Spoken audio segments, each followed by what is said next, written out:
She thought the worst thing that could happen at a wedding was bad weather. She was wrong.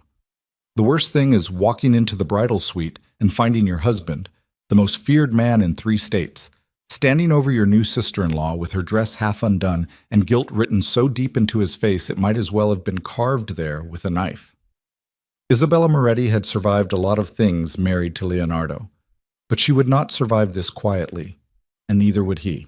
Drop a like and comment your city below. Let me see how far this story travels.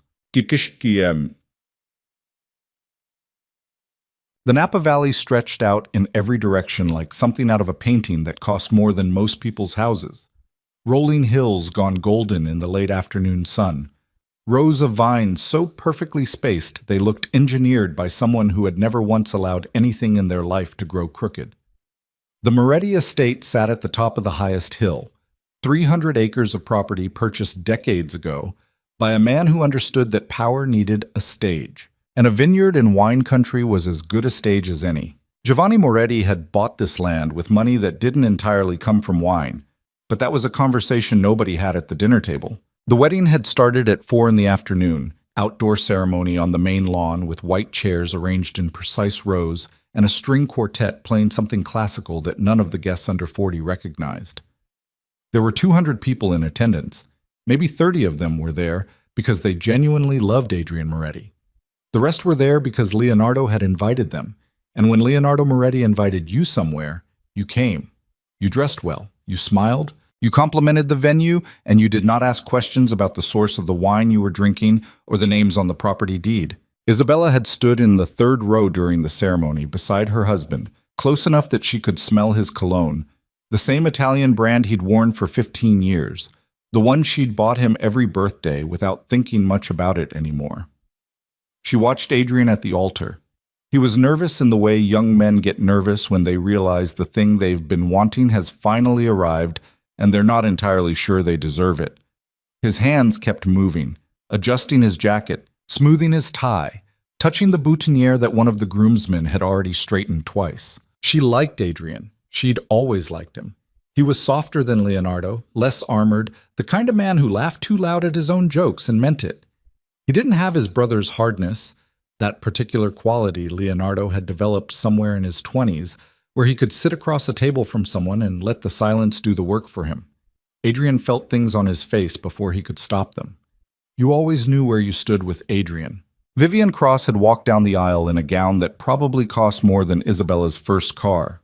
Ivory silk with a low back and a train that 2 bridesmaids worked to keep out of the grass. She was beautiful in the way that makes people a little uncomfortable, the kind of beauty that demands something from the people looking at it. Dark hair, dark eyes, a stillness about her face that could read as either serenity or calculation depending on your frame of mind. Isabella had met her 6 months ago when Adrian brought her to a family dinner in San Francisco. She'd been quiet that night, polite, asked the right questions, laughed at the right moments, complimented the house without going overboard. Isabella had thought, she's smart, and she'd meant it as a compliment. She was replaying that dinner now, standing beside the pond at the far edge of the reception lawn, a glass of champagne in her hand that she hadn't touched in 20 minutes. The reception was in full force behind her, a tent the size of a small aircraft hangar lit with soft gold lights, a band playing something smooth and forgettable, the sound of 200 well-dressed people making the specific kind of conversation that happens when everyone in a room has more money than they'll ever need, and most of them are keeping secrets. Catering staff moved through the crowd with trays. A man near the bar was laughing too hard at something. Somewhere near the dance floor, Adrian was doing what grooms do, trying to be present in the moment while half his brain was already somewhere else. Isabella had stepped away from the noise 20 minutes ago. She told herself it was the heels. Her feet hurt, the heels were new, she needed 5 minutes on flat ground. But the truth, the one she didn't entirely look at, was that she'd been watching Leonardo all afternoon and something in her chest had gone very quiet in a way she didn't have a word for. He'd been fine during the ceremony. Attentive, he'd held her hand for part of it. He'd leaned down at one point and said something in her ear about the vineyard, something easy and warm, and she'd smiled because that's what you do. But twice, she'd looked over and found him not watching Adrian at the altar, but watching Vivian. Not the way men sometimes watch beautiful women at social events, with that sideways, involuntary glance they think nobody notices. He'd been watching her steadily, with focus, the same way he looked at balance sheets and property contracts and everything else he needed to understand completely. She'd filed it somewhere she didn't plan to open. But here she was, standing by the pond, champagne going flat in her hand, the laughter from the tent too loud and too bright, thinking about the way her husband had looked at her new sister-in-law. She finished the champagne, set the glass on the low stone wall beside the pond, rolled her shoulders back. She was being ridiculous, she knew that. Leonardo was many things, complicated, controlled, occasionally frightening in ways she'd learned not to examine too closely. But he had never given her real reason to doubt him in 15 years of marriage. Not once. She had built a life inside the structure of his certainty, the same way the vines on this hill had been trained to grow along wires and frames, and she was not going to unravel herself over a look at a wedding. She smoothed her dress, picked up the empty glass to return it, started walking back toward the tent. She almost didn't notice the door to the estate house standing open.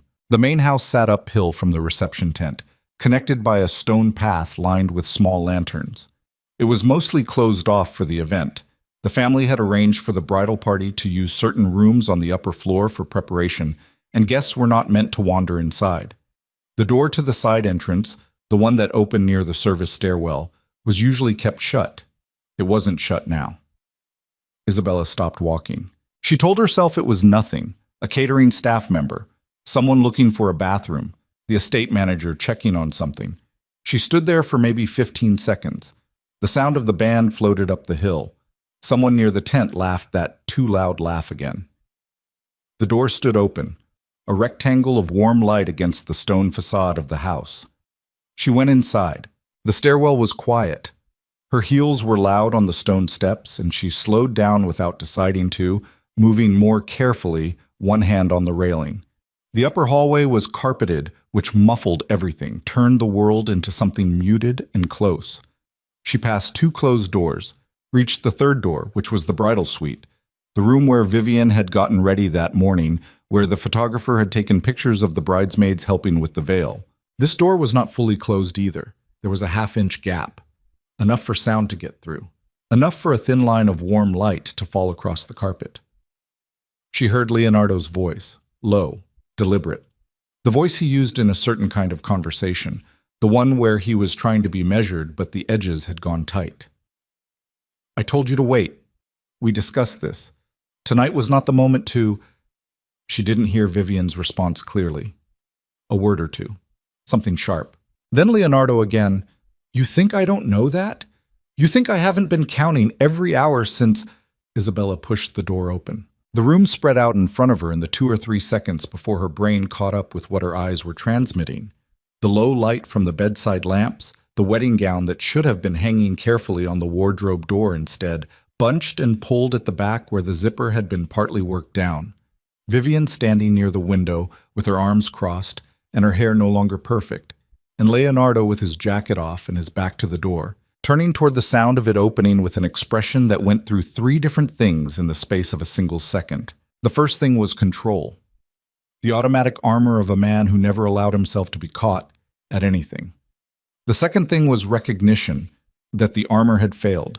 The third thing was something she had never seen on his face in 15 years, something close to fear. Nobody spoke. The 3 of them stood in the warm light of the bridal suite, while the sound of the reception drifted up through the window. Music, voices, the gentle percussion of a party that didn't know yet that something had broken. Isabella looked at the dress, at the zipper, at the way Vivian was standing with her back pressed slightly against the window frame, arms still folded, chin raised in a posture that could have been defiance, or could have been shame, or could have been both at once. She looked at her husband. Isabella? His voice had recovered. It was careful now, the way it got when he was managing a situation. This isn't... Don't. The word came out of her flat and quiet, the way water sounds when it stops moving. Don't tell me what it isn't. There's a conversation we need to not hear.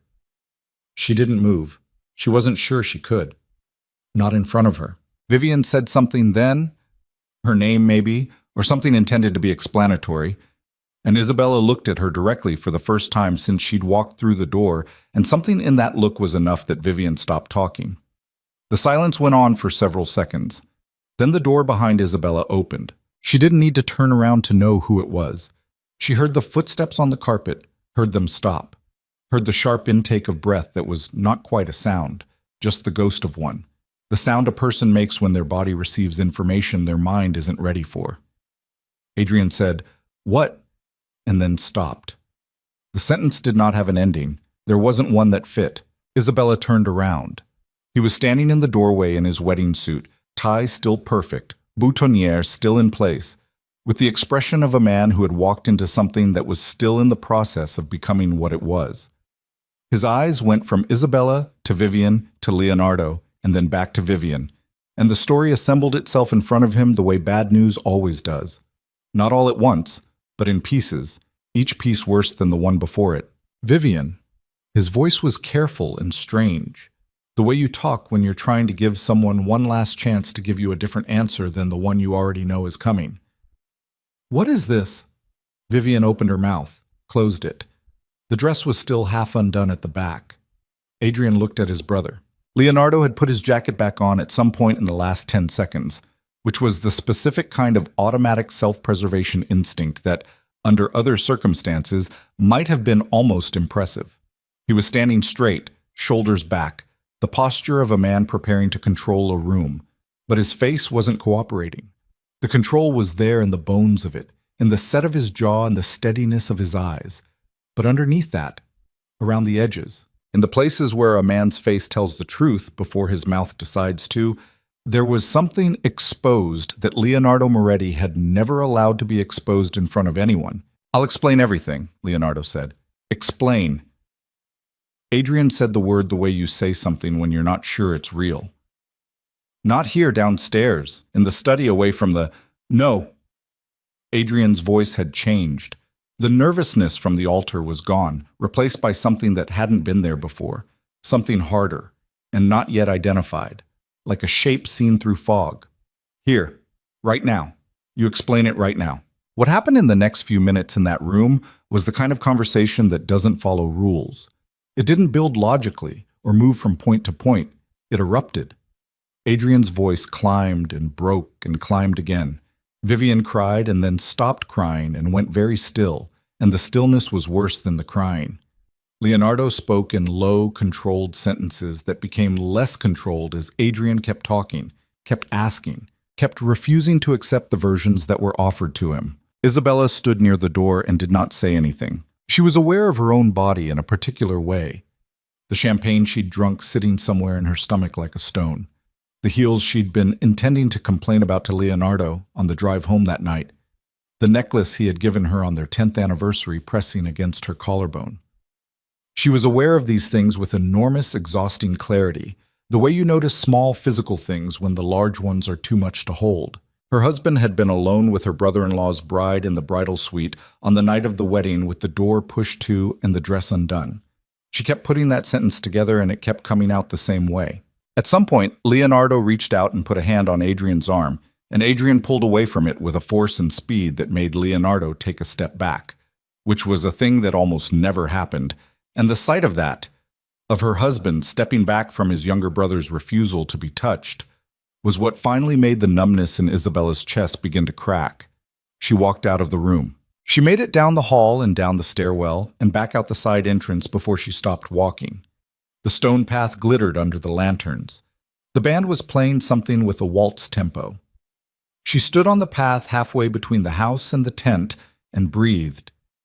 Just breathed, in and out, with the night air coming off the valley and the smell of the vineyard all around her. 200 guests inside that tent. Family, colleagues, people connected to the Moretti name in ways that spanned decades and crossed lines that were never discussed at dinner. A wedding that had been 6 months in the planning. A marriage that had lasted about 4 hours. She pressed both hands flat against her stomach and exhaled. She was going to have to go back in there. She knew that. She was going to have to walk back into that tent and conduct herself with some version of composure, because that was what the situation required. That was what this life had always required. That was the specific and exhausting tax of being Leonardo Moretti's wife.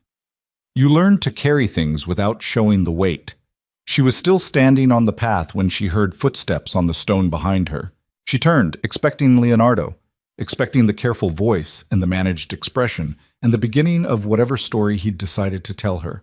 It wasn't Leonardo. It was Giovanni Moretti. 81 years old, suit as immaculate as it had been at 4 in the afternoon, silver hair combed back from a face that had been through things she would never entirely know about. He was walking slowly, one hand on the stone wall for balance, but his eyes were clear and steady and aimed directly at her. He stopped a few feet away. He said, "Come sit with me." She almost said she was fine. She almost said she just needed a moment. She said neither of those things because Giovanni was looking at her with an expression she had never seen on his face. Not in 20 years of knowing him, not at holidays or funerals, or any of the other events that had tested the Moretti family's capacity for composure. He looked tired. Not physically tired. Giovanni Moretti had never looked physically diminished by anything. He looked tired in the deeper way. In the way of a man who has been carrying something heavy for a very long time and is nearly at the end of his strength for it. She followed him to the bench near the rose garden, the old stone bench where she had once watched a much younger Adrian catch fireflies in a jar, while Leonardo and Giovanni stood on the terrace arguing about something she hadn't been close enough to hear. Giovanni sat down with the careful deliberateness of a man who'd learned that every action required intention. She sat beside him. For a long moment, he didn't speak. The music from the tent filtered up through the air. Someone was making an announcement. The toast, probably. The best man's toast. A speech that had likely been written and revised for weeks and was now being delivered to a crowd that didn't know yet what had happened in the room upstairs. "How much do you know?" Giovanni asked. "I walked into the bridal suite." He nodded, not surprised. "And the rest?" She looked at him. "What rest?" Giovanni was quiet for another moment. He reached into the inside pocket of his suit jacket and removed a folded envelope, cream-colored, legal-sized, the kind that comes from a law office or a private firm. He held it in both hands without opening it. "I hired investigators," he said, 8 months ago." She waited. "Not because I suspected the affair." He turned the envelope over in his hands. "I suspected something else. Something that began appearing in the financial records of 3 of the legitimate companies. Small movements at first. The kind of thing you could explain a dozen different ways. But the pattern was there, once you knew how to look." Her mouth had gone dry. "Giovanni, I want you to listen to me carefully." He set the envelope on the bench between them.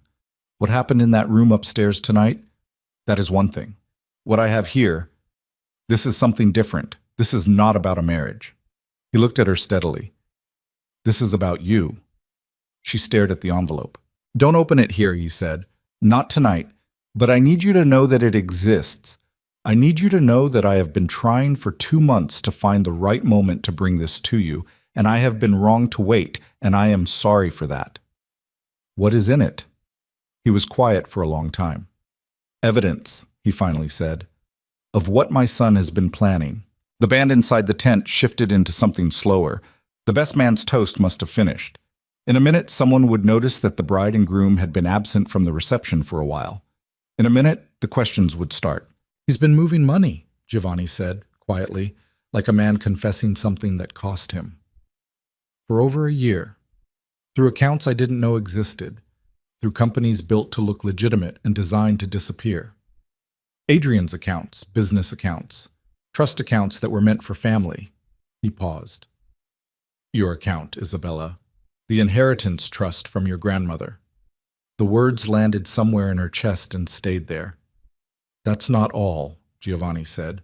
She realized she had stopped breathing. She made herself breathe. 6 weeks ago, one of the investigators found a life insurance policy. Giovanni's voice had gone very careful and very steady, the way voices go when what they're saying is almost too much to be said out loud. "Taken out on your life. $2 million. The beneficiary is a shell company connected to one of Leonardo's offshore accounts." He looked at her. "It was taken out 4 months before your birthday." The sound of the reception floated up from the tent, champagne glasses and conversation, and the soft percussion of a party. Isabella looked at the envelope on the bench between them. "There is a flight record," Giovanni said.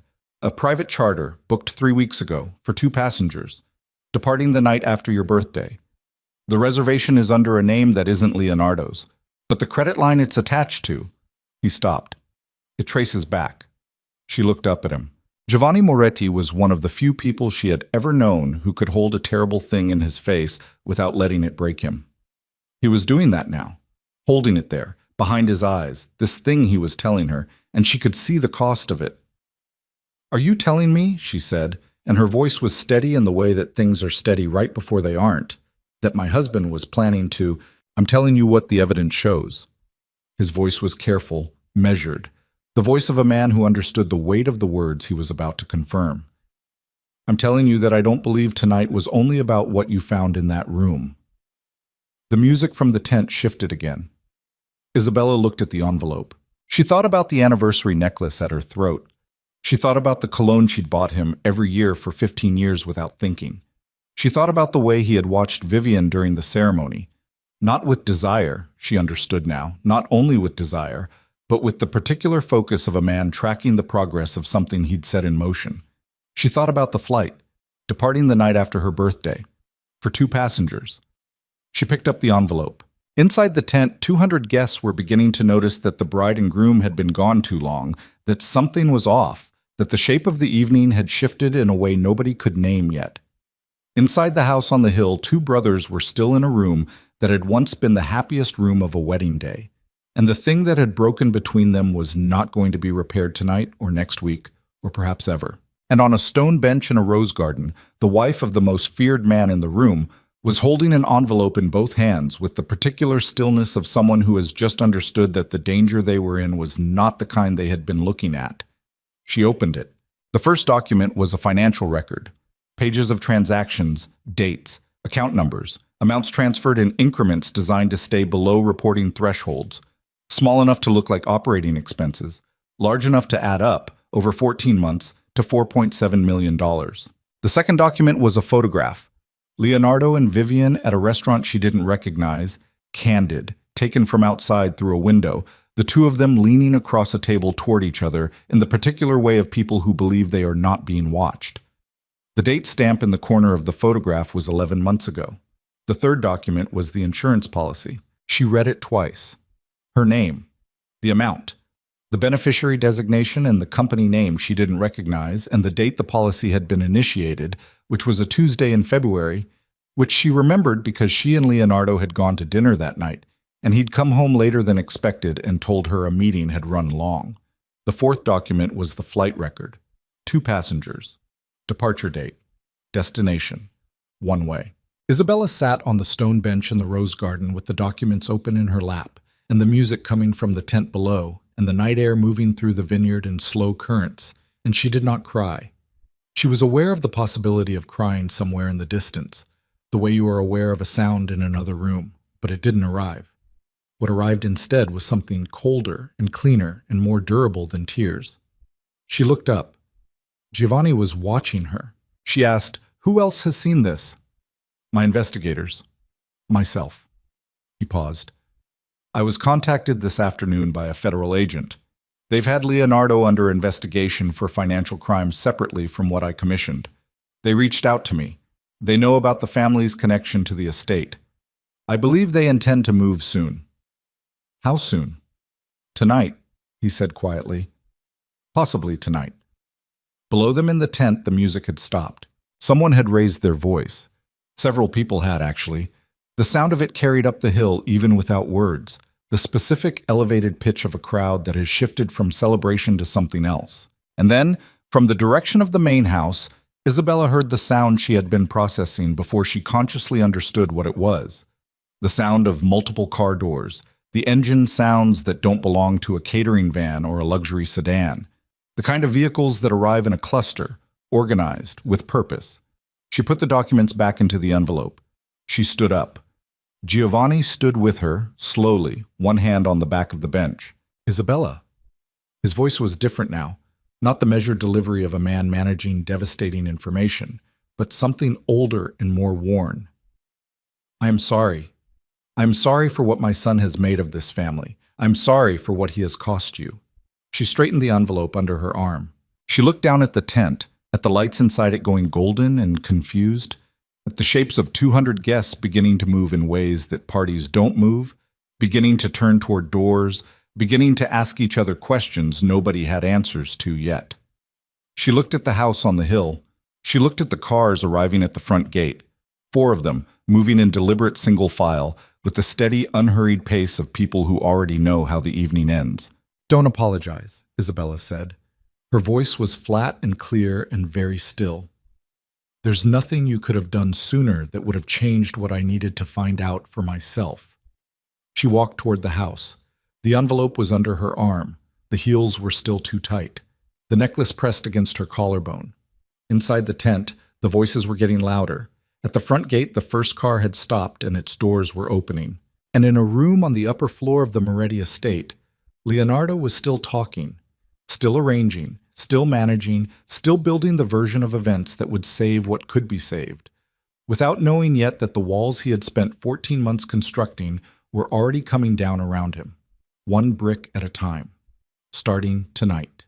The first federal agent through the front gate was a woman. Isabella noticed that before anything else, a detail that shouldn't have mattered, and did anyway. The way small specific things become anchors when everything else is moving too fast. The agent was maybe 40, dark coat, hair pulled back, moving with the particular economy of someone who had done this before and didn't need to announce it. She had a badge on her belt and a radio in her left hand, and she was already talking into it before she cleared the gate, her eyes sweeping the estate with the systematic attention of someone reading a room they'd studied on paper for a long time. 3 more vehicles behind her, men in dark jackets fanning out in practiced patterns. Isabella stood on the stone path and watched them come. She was holding the envelope, and her heels were still too tight, and somewhere behind her the sounds coming from the reception tent had crossed the specific threshold where confusion becomes panic. Not the loud kind, not screaming, but the dense, urgent murmur of 200 people all trying to understand the same thing at once. The woman agent saw Isabella and changed her direction. "Ma'am?" She stopped 3 feet away. Neutral voice. Eyes that cataloged without broadcasting what they found. "Are you Isabella Moretti?" "Yes." "My name is Special Agent Dana Reyes. I need you to stay out here for the moment." A brief pause. "Is your husband inside the main house?" Isabella looked at the envelope under her arm, then at Agent Reyes.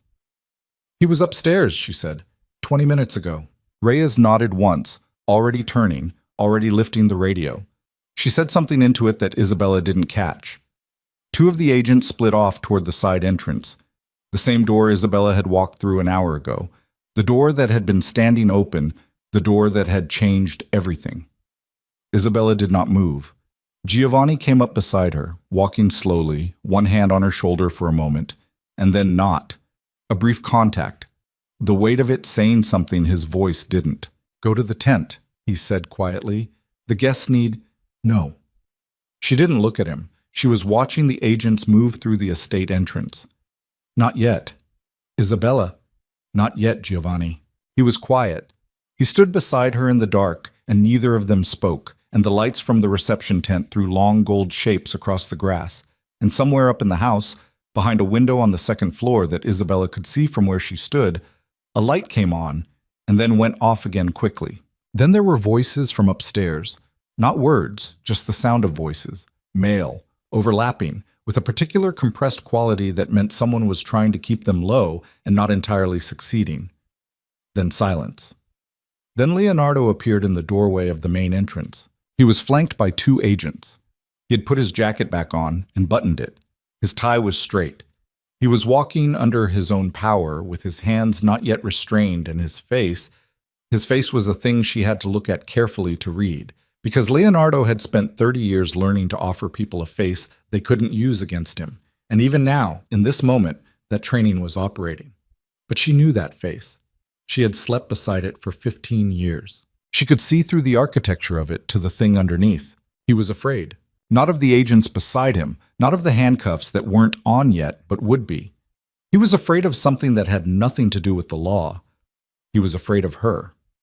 He was looking at her from across the stone path with an expression that was fear and calculation and something older and more ragged underneath both of those. And for one specific second, She had the overwhelming sensation of being completely unknown to him, as if she were looking at a stranger wearing her husband's face. He said her name, just her name. One word. The way you say something when you don't know what comes after it. She looked at him for a long moment. Then she looked away. That was all. She heard him say something to one of the agents, heard the agent respond. A brief exchange, procedural, the specific cadence of rights being explained and understood. She did not turn around. She heard footsteps on the stone going toward one of the vehicles.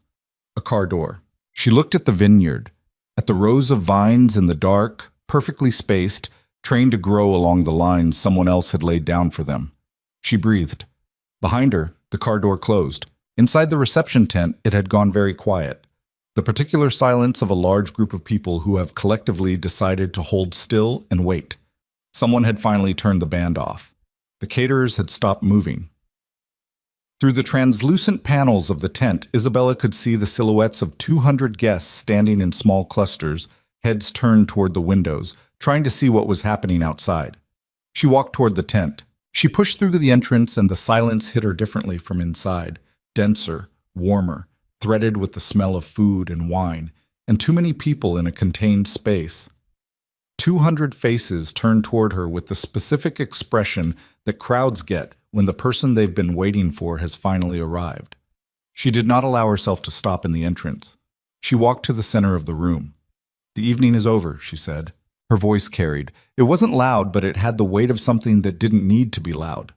"There has been a family matter. Transportation will be arranged for anyone who needs it. Please gather your things." No one asked questions.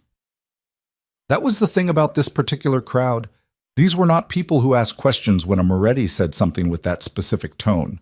These were people who understood what it meant when the architecture of an evening changed shape without warning. They were already reaching for their coats. Isabella turned and walked back out of the tent. She was halfway up the stone path when she heard Vivian. She hadn't thought about Vivian in the last 15 minutes, which was strange, except that there had been other things consuming the available space in her mind. But now she heard her. Not from upstairs, from the garden, the rose garden, the same bench where she'd sat with Giovanni. Vivian's voice at a register that wasn't quite crying and wasn't quite not, saying something to someone in short, broken sentences. Isabella went to the garden. Vivian was sitting on the stone bench in her wedding dress. The train pooled around her feet on the grass, the back of the gown still not fully zipped, a detail that had apparently not been resolved in all the time since Isabella had walked into the bridal suite. She was on her phone. Or she had been on her phone. The phone was in her lap now, and she was looking up at Isabella with an expression that went through 5 things too fast to catch them all.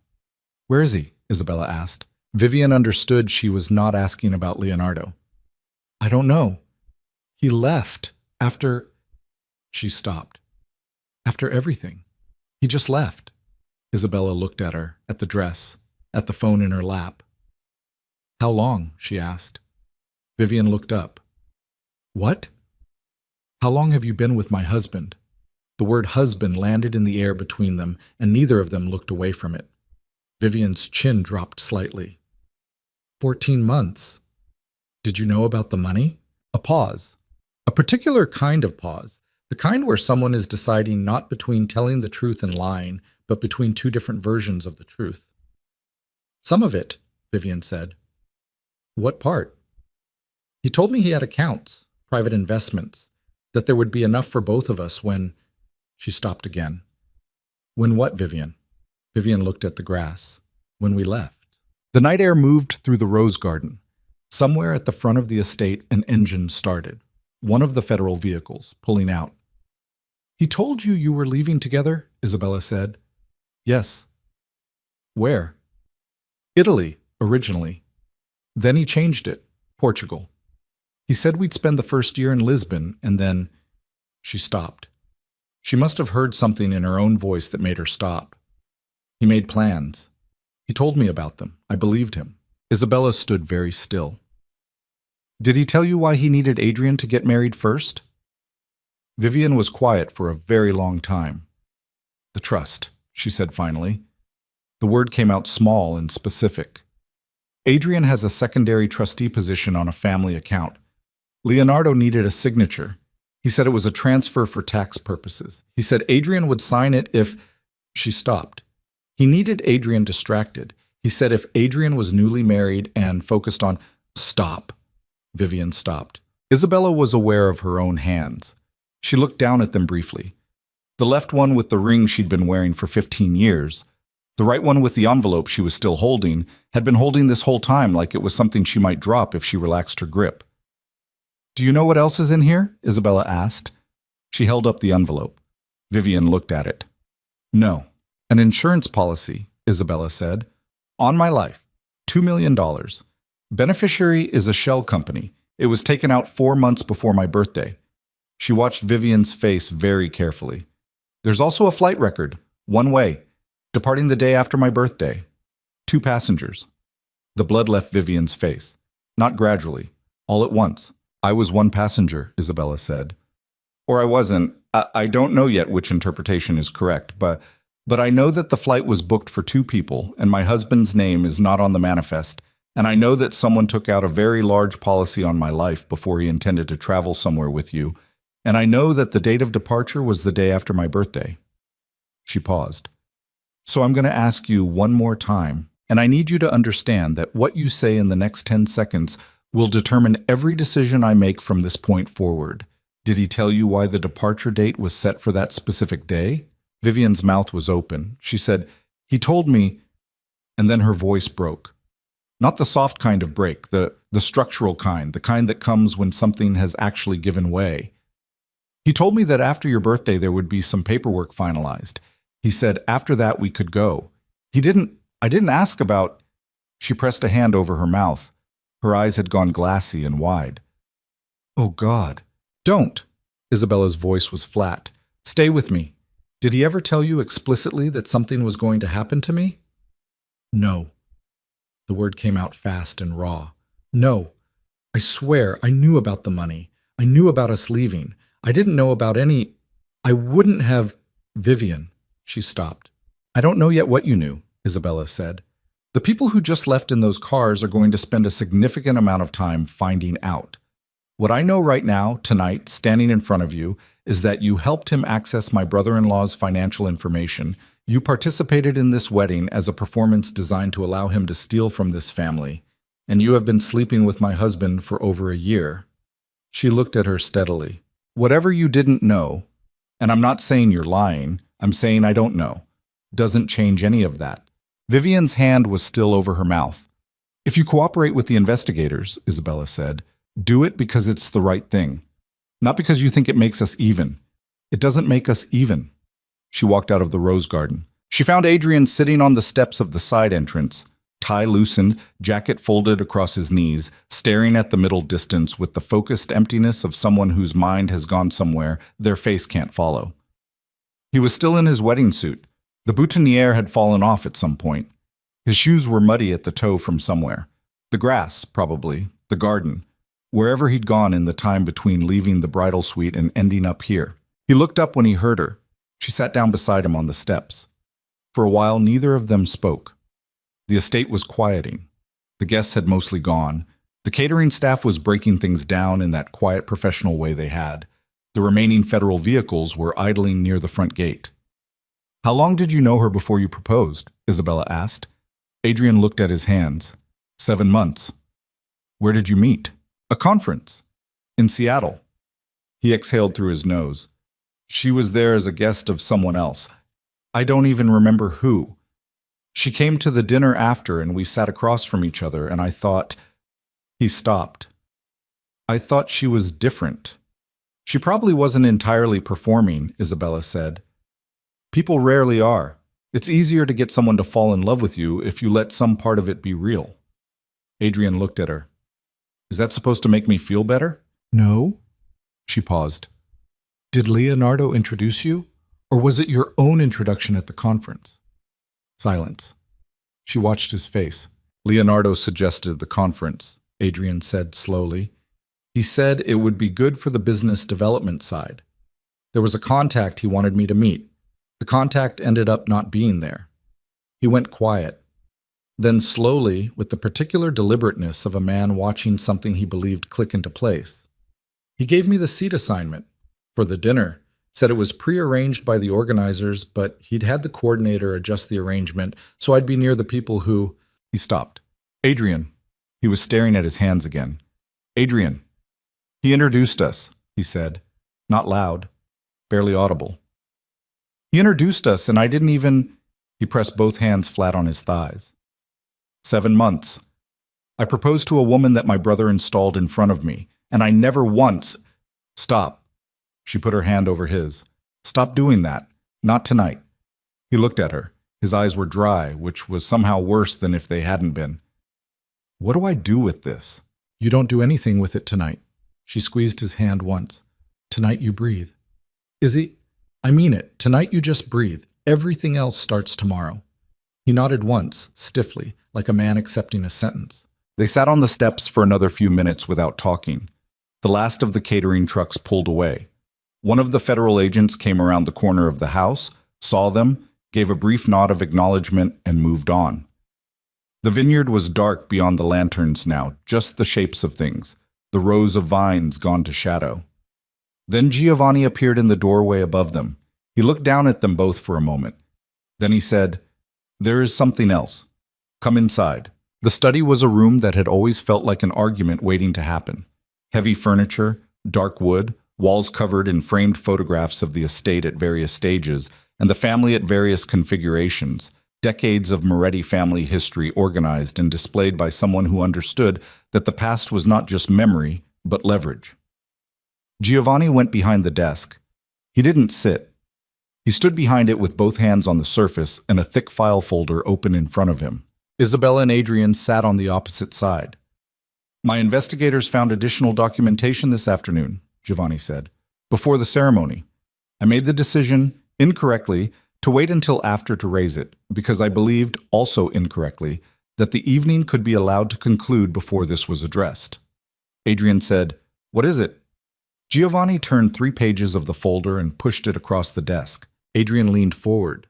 Isabella watched his face as he read, watched it go through several things in sequence. Confusion, recognition, a kind of concentrated blankness that meant he was rereading something he didn't want to have read correctly the first time. This is my signature, Adrian said. Yes. On a transfer authorization for the secondary trust. Yes. I didn't sign this.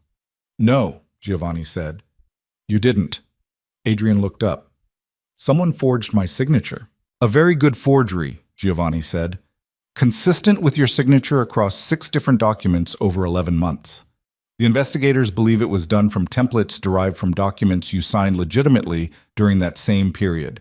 Contracts, business correspondence. How much? Giovanni was quiet for a moment. The total across all forged authorizations is approximately $2,300,000. Adrian set the folder down on the desk. He set it down very carefully, the way you handle something when you don't trust what your hands will do if you're not deliberate about them. There's more, Giovanni said. Of course there is, Adrian said. His voice had gone flat. The flatness that comes after too much. 3 of the shell companies created to receive the transferred funds were established using identity documentation in your name, Adrian, not Leonardo's name, yours. Giovanni's voice was measured and deliberate and costing him something. If investigators had moved on the financial crimes without the fuller picture, without the forgery evidence and the identity theft documentation, you would have appeared to be the architect of the fraud. The room was very quiet. Isabella looked at her brother-in-law. Adrian's face had done something new, something she didn't have a clean name for. It wasn't anger, it was past anger, on the other side of it, in the territory where things become very cold and very clear. He was looking at the wall of photographs, the decades of Moretti family history arranged in frames, and his expression was the expression of a man recalculating everything he has ever understood about something. He was going to let me take the fall, Adrian said. Not a question. The evidence suggests that was the contingency, Giovanni said. If the financial movements were discovered before he could leave, the trail would have led to you. He spent 14 months building a frame around me. Adrian's voice was very quiet and very even. 14 months. And then he handed me a bride he'd already... He stopped. He stood up from the chair. He walked to the window and stood with his back to them. Giovanni looked at Isabella.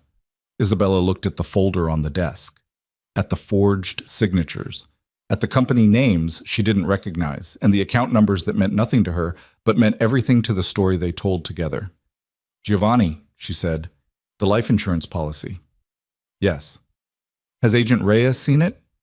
"I provided them a full copy of everything my investigators compiled." "All of it," she nodded. "And the flight?" "Yes." "What do they believe the intent was?" Giovanni was quiet for a long moment. He was a man who had seen a great deal, and she had always known this, had always understood in the abstract that the life he had built and the life that had built him were not clean or simple things. But she had never seen him look the way he looked right now, which was like a man who had discovered that the most dangerous thing in his house had been sitting at his table for 15 years. "They believe," he said carefully, "that Leonardo intended to be in another country before anything was discovered. They believe the insurance policy was—" He paused. "They're treating it as part of the financial architecture. Whether there was additional intent behind it is something their investigation will determine." "Additional intent," Adrian said from the window. He didn't turn around. "That's a very careful way to say what you mean." "Adrian, was he going to kill her?" He turned around. "That's the question. That's the actual question on the table right now. Was my brother planning to murder his wife?" The word was in the room now. It had been around the edges of the room for the last hour, had been in the envelope, in the insurance policy, and the one-way flight, and the birthday timing, but it was in the room now, inside the walls, undeniable. Giovanni did not answer immediately. And the silence of a man like Giovanni Moretti, in a moment like this one, was its own kind of answer. Isabella stood up.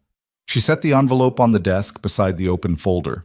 She looked at the photographs on the wall, the estate at harvest, the family at Christmas years ago, Leonardo at maybe 25 in a suit that was too large for him, laughing at something off camera with his whole face, before whatever he had become had finished becoming it. "It doesn't matter," she said. Both men looked at her. "Whether it was the financial architecture or something else, it doesn't change what I do next." She straightened the envelope on the desk. "It changes what he faces, but it doesn't change me." She walked to the door. "Where are you going?" Adrian asked. "Find Agent Reyes," she said. "I have information she doesn't have yet, about accounts Leonardo kept that aren't in your father's files." She paused in the doorway. "He talked to me about the business, not the specifics. He was never careless enough for specifics, but enough. Over 15 years, enough slips through, things I didn't know I was storing." She looked at her brother-in-law. "I was a very good wife. It turns out that means I was also a very good witness." She walked out of the study. In the hallway, the estate had gone quiet enough that she could hear her own footsteps on the stone floor, the particular sound of heels on old Italian tile, a sound she had heard 100 times in this house at holidays and summer visits, and the long, ordinary weekends of a marriage that had seemed, from inside it, like a life. She pushed through the front door. Agent Reyes was standing by the remaining vehicle, writing something on a clipboard. She looked up when Isabella came down the steps. "Mrs. Moretti," she said. "I have information," Isabella said. "I need however long you need." Reyes studied her face for a moment. Then she opened the vehicle door. "Get in." Isabella got in. The door closed. Inside the house, in the study, Giovanni Moretti stood behind his desk and looked at the folder and the envelope and the wall of photographs, and in the particular silence of a man who had made decisions in his life that he would never be called to account for, and one decision, the decision to wait, to not tell her sooner, to believe the evening could be managed, that was costing him more than any of the others. He picked up the phone. He dialed a number he had not dialed in 3 years. It rang twice. The voice on the other end said his name. Giovanni said, "We have a problem, a large one, and I need to know if you still have access to the channels we used before the reorganization." He paused. "Because there are accounts my investigators didn't find, and I believe Isabella is about to confirm they exist." Another pause. "And I need to know what's in them before the federal government does."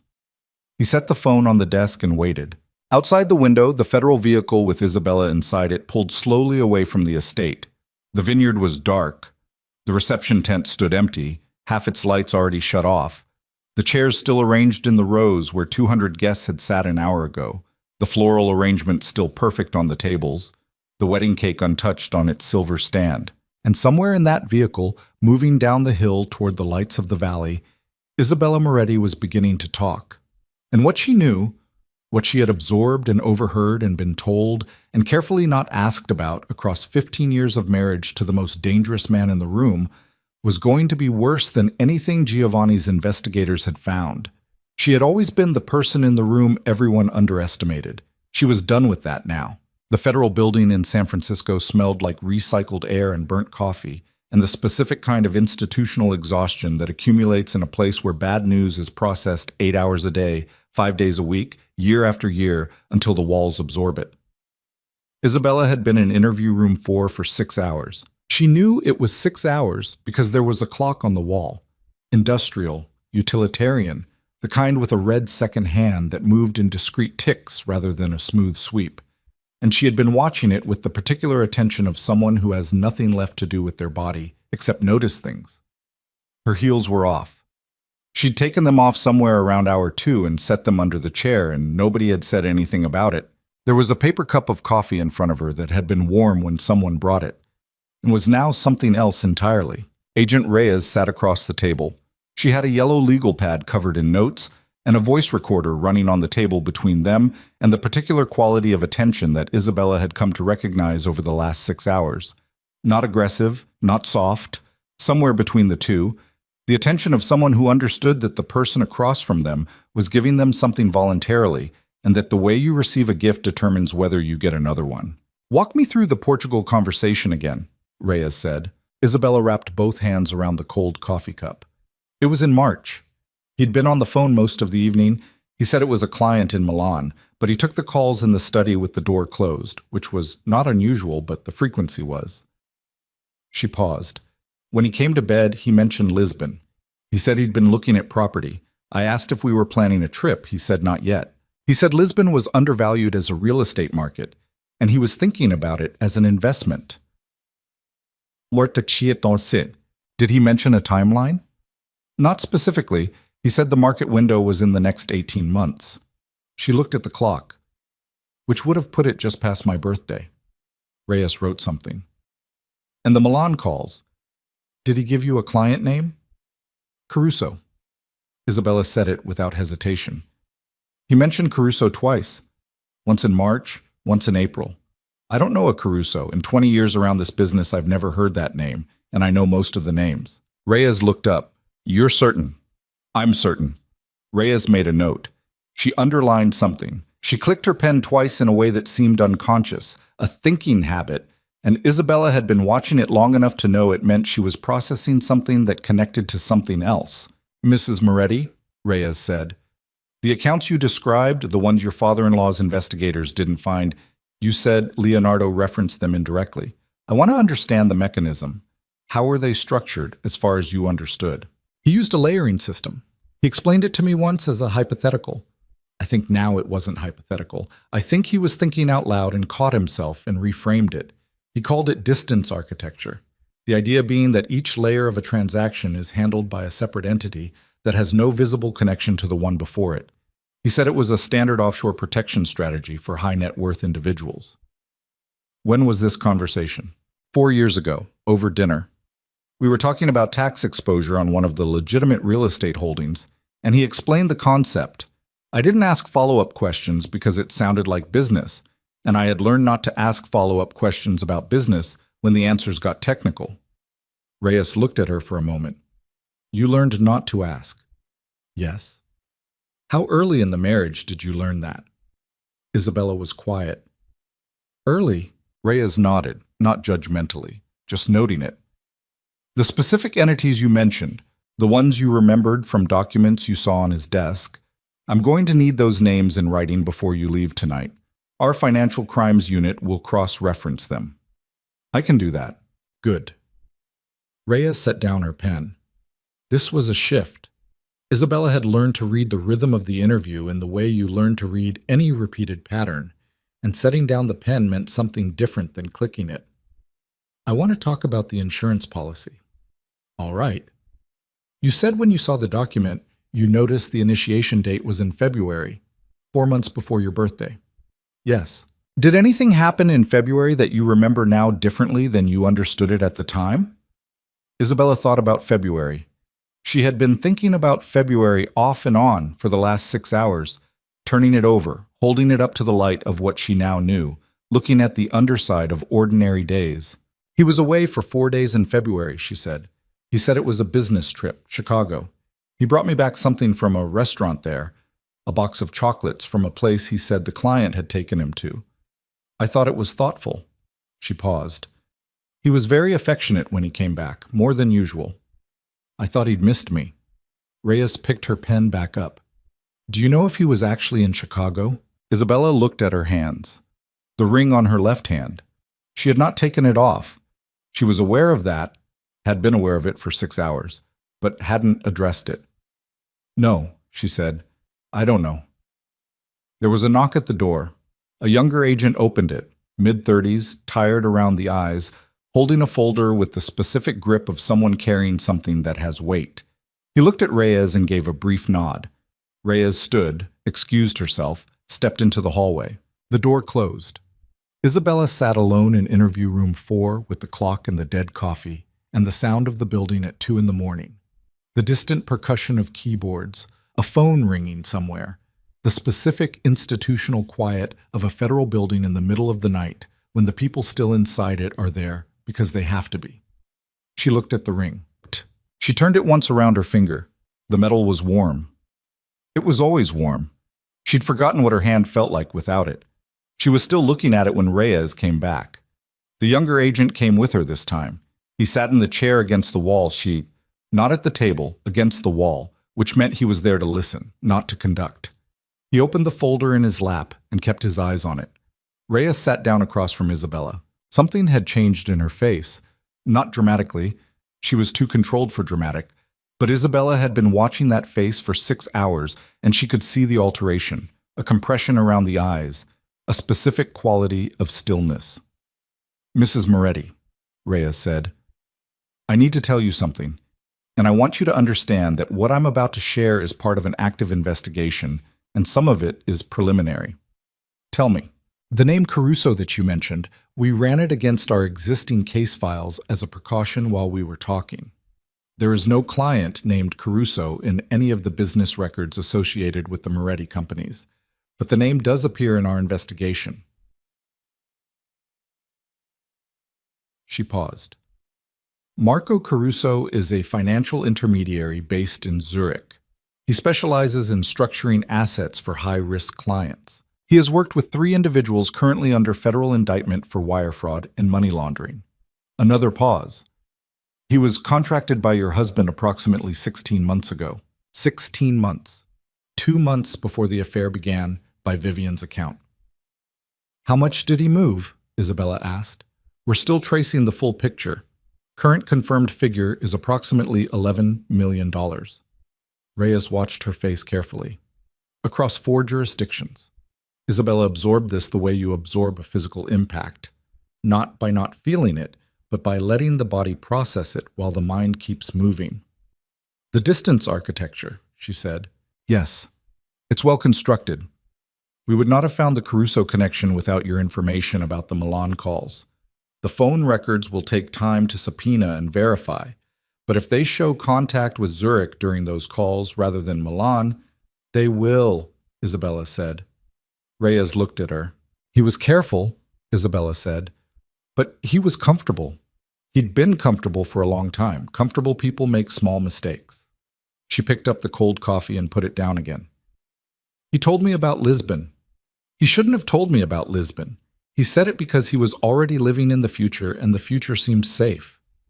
Reyes was quiet for a moment. Then she said, There's something else.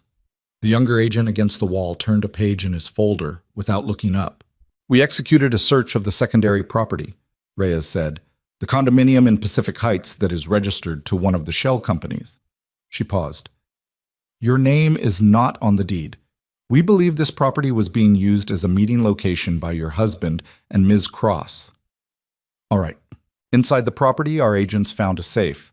The combination was provided by Ms. Cross, who has been cooperating since approximately midnight. Reyes set both hands flat on the table. Inside the safe, there were documents, Mrs. Moretti. Documents we were not expecting. Isabella waited. There were 2 passports, Reyes said. Both legitimate. Both issued within the last 8 months. Both bearing photographs of your husband.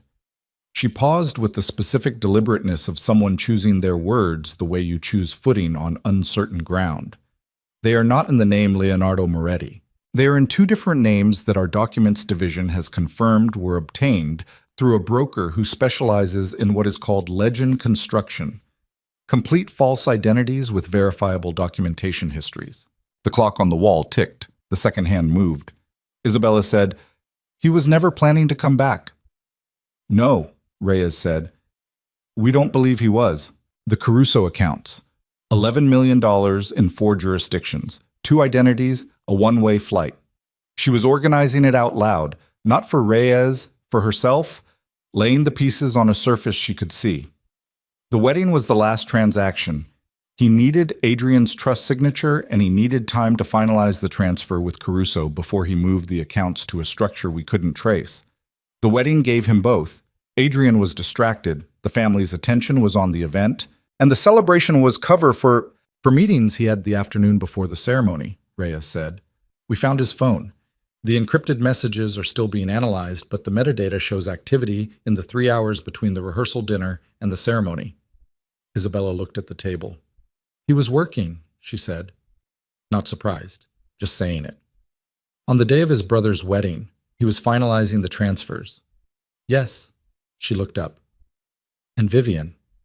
What does Vivian know about the passports?" "She says she knew about one of them. She says she believed it was a precaution, that he had told her the single false identity was in case the financial movements were discovered and he needed to travel quickly. She says she did not know about the second passport." "A second legend," Isabella said. "Yes. For her," Isabella said. "He had a second identity built for her. She just didn't know he'd kept it from her." "That is our interpretation." Isabella looked at her hands again. The ring.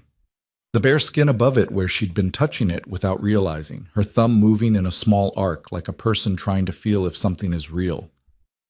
"He had documents built for both of them," she said slowly, "and he kept hers from her, which means—" She stopped. She thought about the life insurance policy, the $2 million, the birthday, the flight. "Which means she wasn't the second passenger on that flight," Isabella said. The room was very quiet. "We don't know that," Reyes said carefully. "You said the flight was booked for 2 passengers under names that aren't Leonardo's." "Yes. And you found 2 false identities in the safe. One Vivian knew about, one she didn't." "Yes. So either Vivian was the second passenger using an identity she didn't know she had, or—" She stopped again. Reyes said, "Or the second passenger was someone else." The clock ticked. Isabella's thumb had stopped moving on the ring. "Who else?" she said. Not a question. "Who else was he—" She caught it before it finished. She sat back in the chair. She pressed one hand flat on the table. "There's another person." Reyes did not confirm or deny. "The investigation is ongoing. Agent Reyes. Mrs. Moretti. Is there another person?" The younger agent against the wall turned another page. He was not reading it. Reyes looked at Isabella for a long moment. Then she said, "We have found communications suggesting a third relationship, a woman in Seattle. The communications go back approximately 2 years." A pause. "Prior to Ms. Cross." The room did not move. The clock moved. The building breathed its recycled air. Somewhere a phone rang twice and stopped. Isabella sat with this for a moment. Then she laughed. It was not a happy sound. It was not a breakdown sound either. It was something between and underneath both of those. A short, exhaled, almost incredulous sound. The sound of a person who has been holding an enormous amount of structural weight and has just discovered the building had another floor she didn't know about. "Of course," she said. "I'm sorry." "Don't be." She straightened in the chair, rolled her shoulders. "What's her name?" "I'm not able to share that at this stage." "Does she know what he was planning?" "We're in the process of determining—" "Oh, does she know about Vivian?" Reyes paused. Based on the communications, no. It appears she believed she was the only, so he had three of us, Isabella said, running simultaneously, me, Vivian, and someone in Seattle. And Vivian thought she was the escape plan, and the woman in Seattle thought, what? What did she think? Based on the messages we've recovered, she believed he was planning to leave his marriage, that there were complications delaying the timeline, that the complications were being resolved. The complications were being resolved, Isabella repeated. The complications being me. We don't know. Stop protecting me from the conclusion, Isabella said. Her voice had gone hard and even, the kind of voice that doesn't rise because it doesn't need to. I have been sitting in this room for 6 hours. I have given you information that your investigation did not have.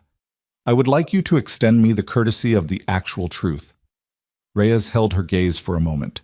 Then she said, the communications between your husband and the woman in Seattle suggest he represented to her that his marriage would be resolved before the end of the year. The specific language he used was, the situation will be handled. The situation will be handled. Isabella looked at the ring one more time. She took it off. She set it on the table in front of her. She looked at it there, small and gold and warm from her hand, a thing that had been part of her body for 15 years. And then she set it to the edge of the table and left it there. What charges, she said, will he face? Reyes looked at the ring, then at Isabella. Wire fraud, money laundering, identity theft, conspiracy. The forgery counts against Adrian are separate charges. The financial crimes alone carry substantial federal sentencing exposure. A pause. The insurance policy and the flight manifest are being reviewed by a separate unit. I cannot tell you yet what additional charges may result from that review. But you're looking at it. Yes. And the woman in Seattle, will she be charged with anything? That depends on what we find. If she received funds she knew to be, I don't care about her, Isabella said. I want to know if she's at risk. Reyes studied her. At risk. He told her the complications were being handled. That's the same language, essentially, as a $2 million life insurance policy and a one-way flight. If he had another, she stopped. If the Seattle situation was the actual endpoint, and Vivian was a tool and I was an obstacle, then the woman in Seattle is somewhere thinking she's waiting on a man to finalize his divorce. She looked at Reyes steadily. Or she's somewhere that I should be worried about. Reyes picked up her radio. The conversation she had into it was brief and clipped, and the younger agent against the wall was on his phone before Reyes had finished. Within 90 seconds, the room had a different quality to it. The kind of directed urgency that fills a space when people with purpose have somewhere to be. Reyes stood. I need to step out. We'll continue in... The door opened before she reached it. The agent who came through was not the young one from before. This one was older, heavier, with the specific exhausted authority of someone very senior who had come in from somewhere else at 2 a.m. and was not pleased about it, but understood why. He looked at Reyes. He looked at Isabella. He pulled Reyes into the hallway. Isabella sat alone again. She looked at the ring on the edge of the table. She thought about the woman in Seattle, a woman she didn't know, whose name she hadn't been given, who was somewhere right now in her own life, her ordinary 2 a.m. life, sleeping or working or sitting by a window waiting for a text from a man she believed was coming for her. A woman who didn't know that the architect of her future had been running 3 separate futures simultaneously and had designated one of them, possibly 2 of them, as problems to be resolved. She picked the ring up, put it in her coat pocket. Not on her finger, not thrown away, just somewhere else for now. Reyes came back in. She sat down. Her face had changed again, more significantly this time. Whatever had been said in the hallway had landed hard. What happened? Isabella said. Ms. Cross, Reyes said. She's been talking to us for the last 2 hours, as you know. Approximately 15 minutes ago, she provided additional information. Reyes set both hands on the table. She says she found something in the Pacific Heights property 6 weeks ago, before the wedding. A notebook, handwritten, in a code she didn't understand at the time, but partially decoded in the weeks since. What kind of code? A simple substitution. The kind someone uses when they're writing things they don't want found, but aren't thinking about seriously as a security risk because they're working alone. Reyes paused. The notebook contains what appear to be logistical notes, dates, times, location references. For what? For several things we're still interpreting, but one section, Reyes stopped. She pressed her lips together briefly. One section contains what appears to be research on medication interactions, specifically on medications that are difficult to detect in a standard toxicology panel. Another pause. Your name appears in the same section. The clock ticked. The second hand moved in its discrete mechanical arcs. Isabella sat with this the way she had sat with the insurance policy, letting it arrive, letting the body process it while the mind kept going, the way you keep walking after you've been hit because stopping is worse than moving. He wasn't planning to use the flight, she said. Her voice was very steady. It surprised her.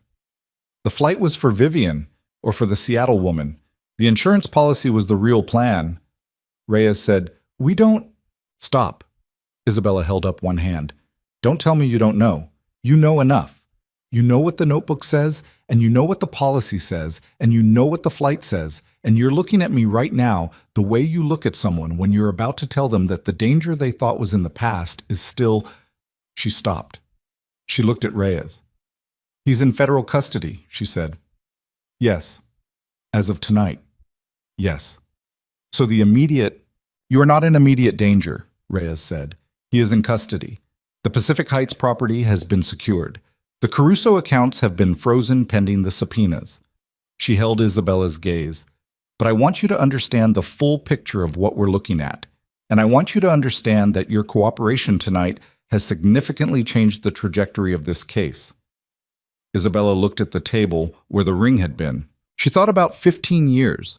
She was going to have to stop doing that, thinking about 15 years as a single unit, as a thing with coherence. She was going to have to go back through it and understand which parts were real and which parts were constructed and which parts were both. And that was going to take a very long time, and she was not going to do it tonight. Tonight she was going to do what the moment required. "What do you need from me?" she said. Reyes pulled the yellow legal pad toward her. "I need the financial entity names in writing. I need you to walk me through every business conversation you can remember from the last 2 years in as much detail as possible. And I need you to tell me everything you know about the period 4 months before your birthday. Specifically, anything that seemed off, anything that seemed overly affectionate or overly attentive, anything that seemed like someone managing you toward a specific state of mind." Managing you toward a specific state of mind. Isabella thought about the chocolates from Chicago, the increased affection, the way he had in recent months started asking her more often if she was happy, if she had everything she needed, if there was anything she wanted to do or change or add to her life. She had thought he was trying. She had thought something in the marriage was softening. She had taken it as a sign that the distance she'd felt between them was closing. She understood now that you don't ask a person if they have everything they need unless you're calculating what they'll leave behind. "He asked me in March if I had updated my own will," she said quietly. Reyes went very still. "I told him no. I said I'd been meaning to and hadn't gotten around to it. He said I should think about it. He said it was responsible." She looked up. "I thought he was being practical. He was always practical about those things.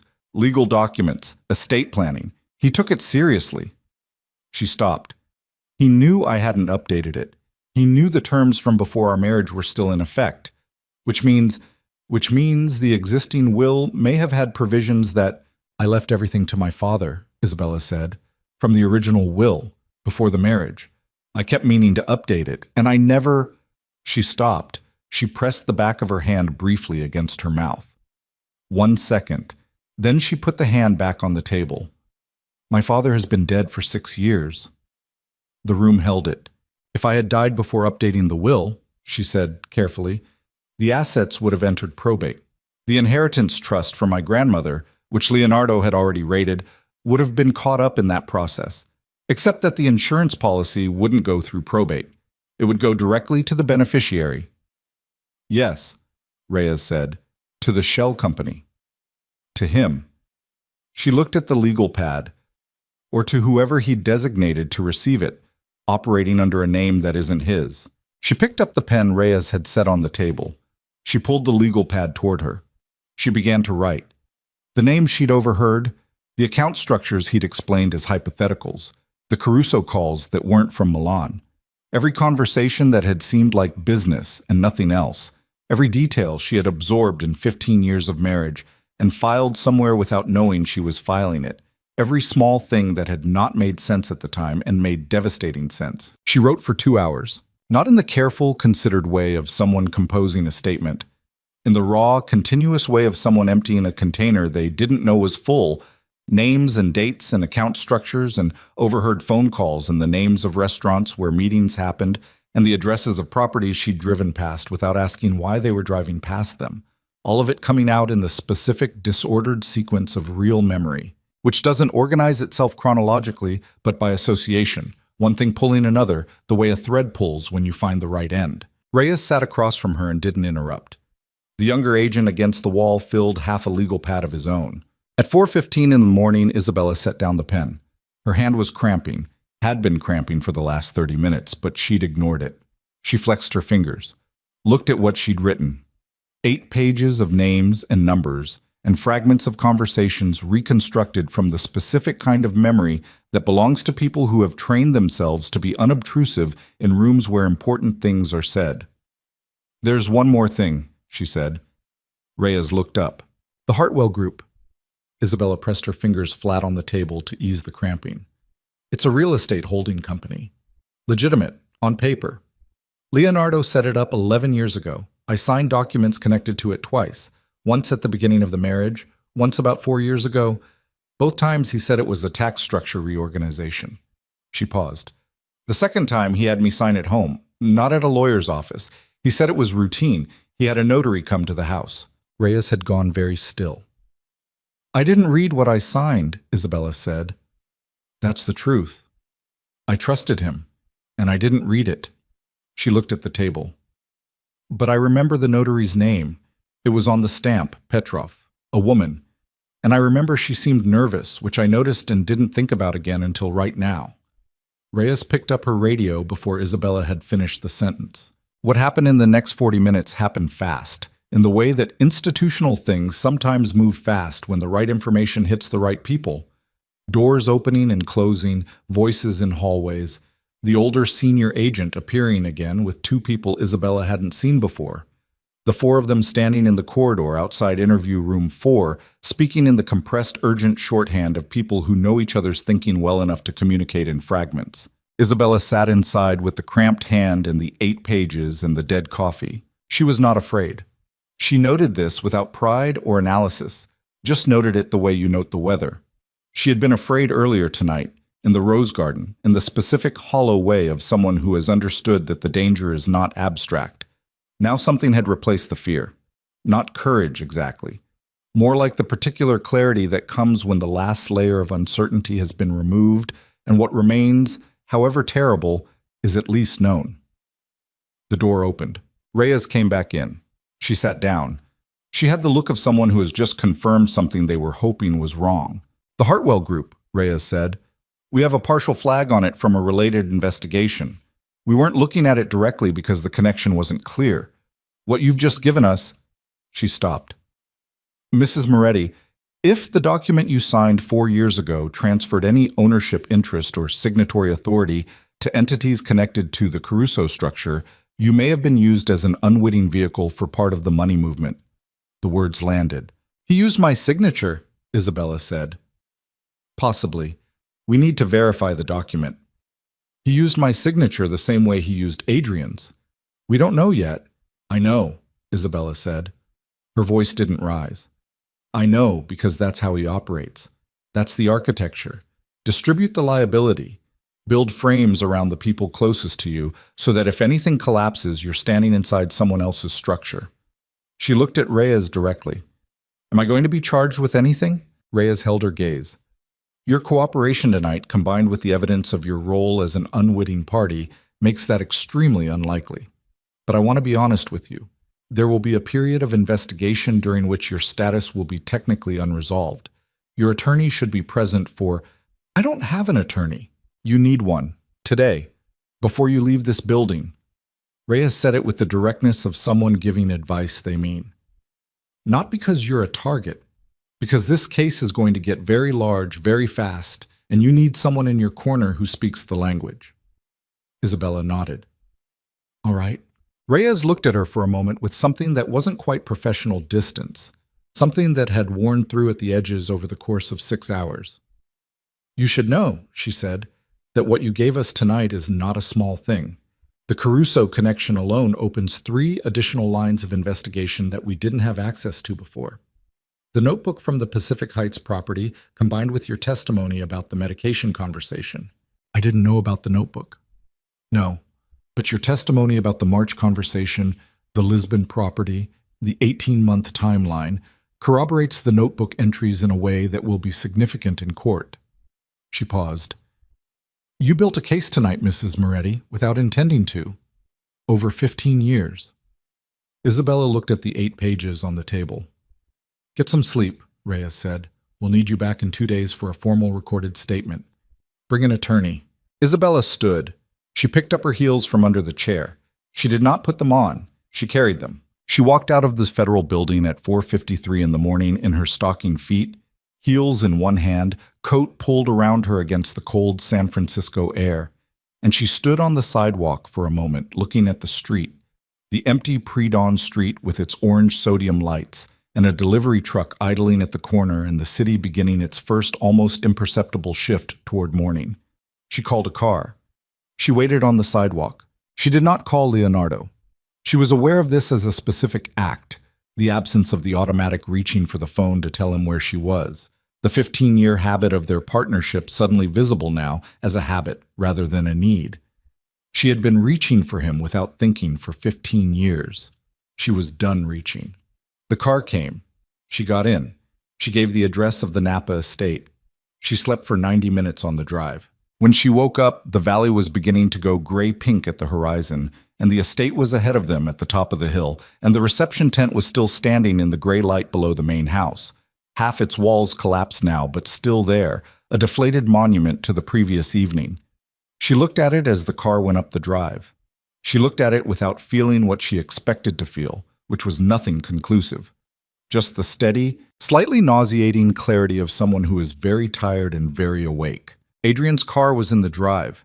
He was in the kitchen when she came in, still in the wedding suit, jacket off, sitting at the kitchen table with a glass of water and his phone face down in front of him. He looked up when she came through the door, and something in his face shifted. Relief, or a version of it, the relief of someone who has been waiting without knowing they were waiting. You were there all night, he said. Yes. Are you? He stopped. He looked at her face. He didn't finish the question, which meant the answer was visible.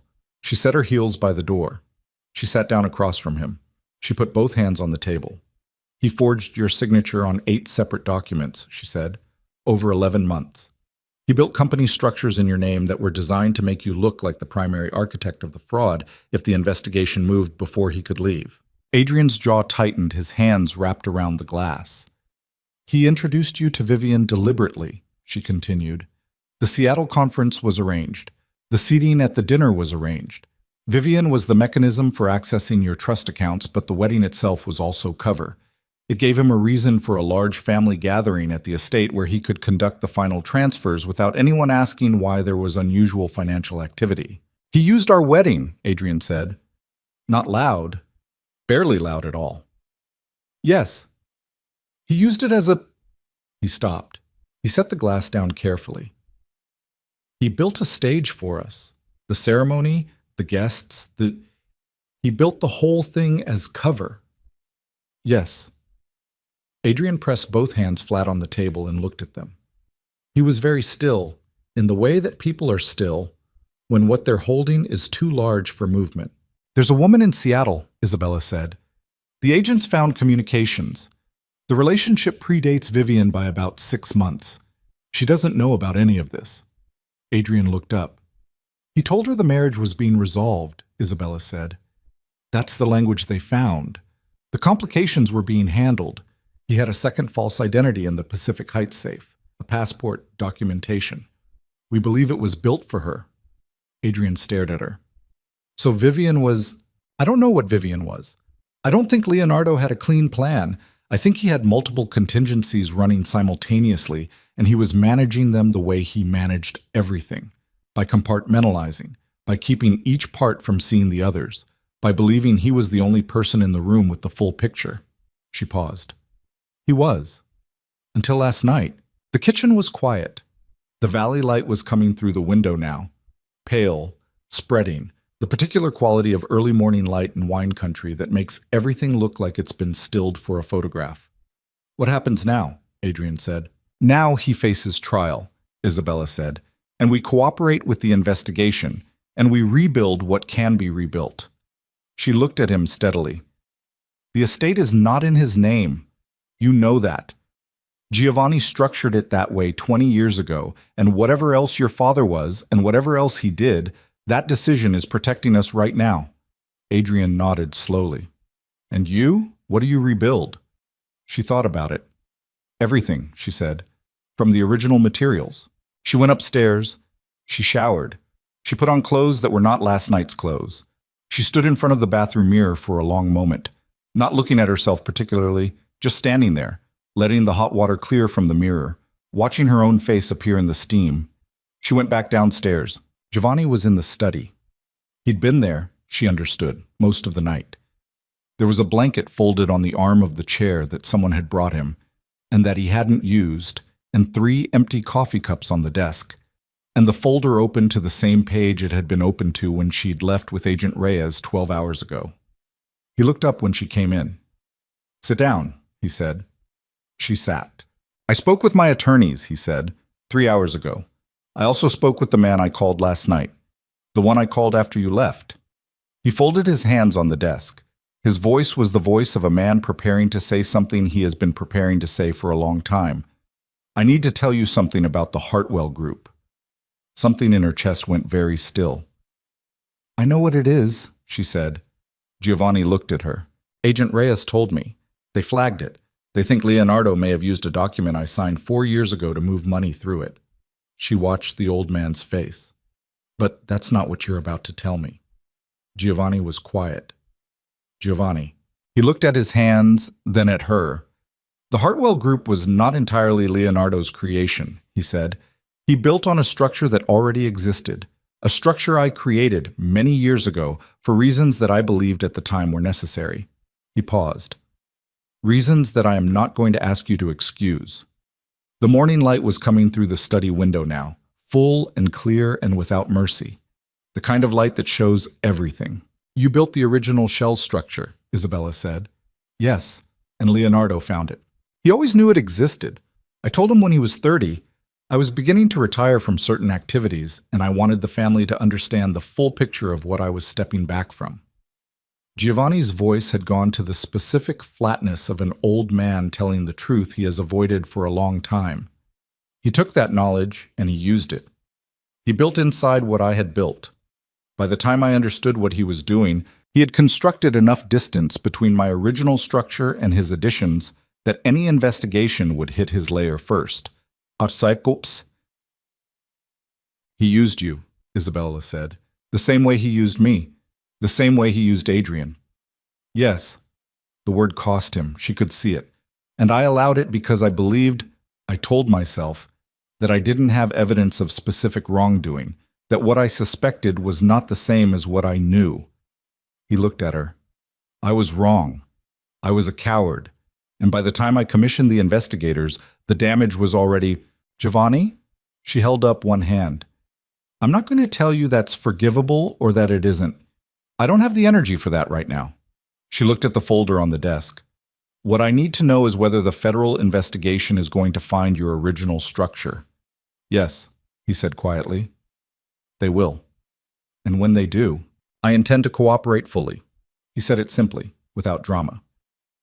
"I spoke to my attorneys about this tonight. I am 81 years old. I am not going to spend the remainder of my life in legal evasion." He looked at her steadily. "I will cooperate. I will accept the consequences, and I will do everything in my power to ensure that you and Adrian are protected from the legal fallout of what I built and what my son built inside it." Isabella sat with this. She looked at the photographs on the wall, the estate at Harvest, the family, the decades of Moretti history in frames. She looked at the photo of Leonardo at 25 in the too large suit, laughing with his whole face. She looked at it for a long moment. Then she said, "Tell your attorneys to reach out to Agent Reyes today, before noon." "Yes, and tell them to be completely honest about the timeline of the original structure, the full timeline, not the version that minimizes exposure, the real one." "Yes. Because if they find inconsistencies between your account and the documents, it will come back on Adrian. And I will not allow Adrian to be caught in the aftermath of one more thing that the men in this family built." Giovanni looked at her with something she didn't have a clean name for. It was not pride exactly. It was something older than pride. "No," he said quietly. "Neither will I." She stood up. She was at the door when he said her name. She turned. "The day you married Leonardo," Giovanni said, "I told him he had found someone better than he deserved." He paused. "I want you to know that I meant it then, and I mean it more now." She looked at him for a moment. Then she walked out. She was in the hallway when her phone rang. Unknown number. She answered it.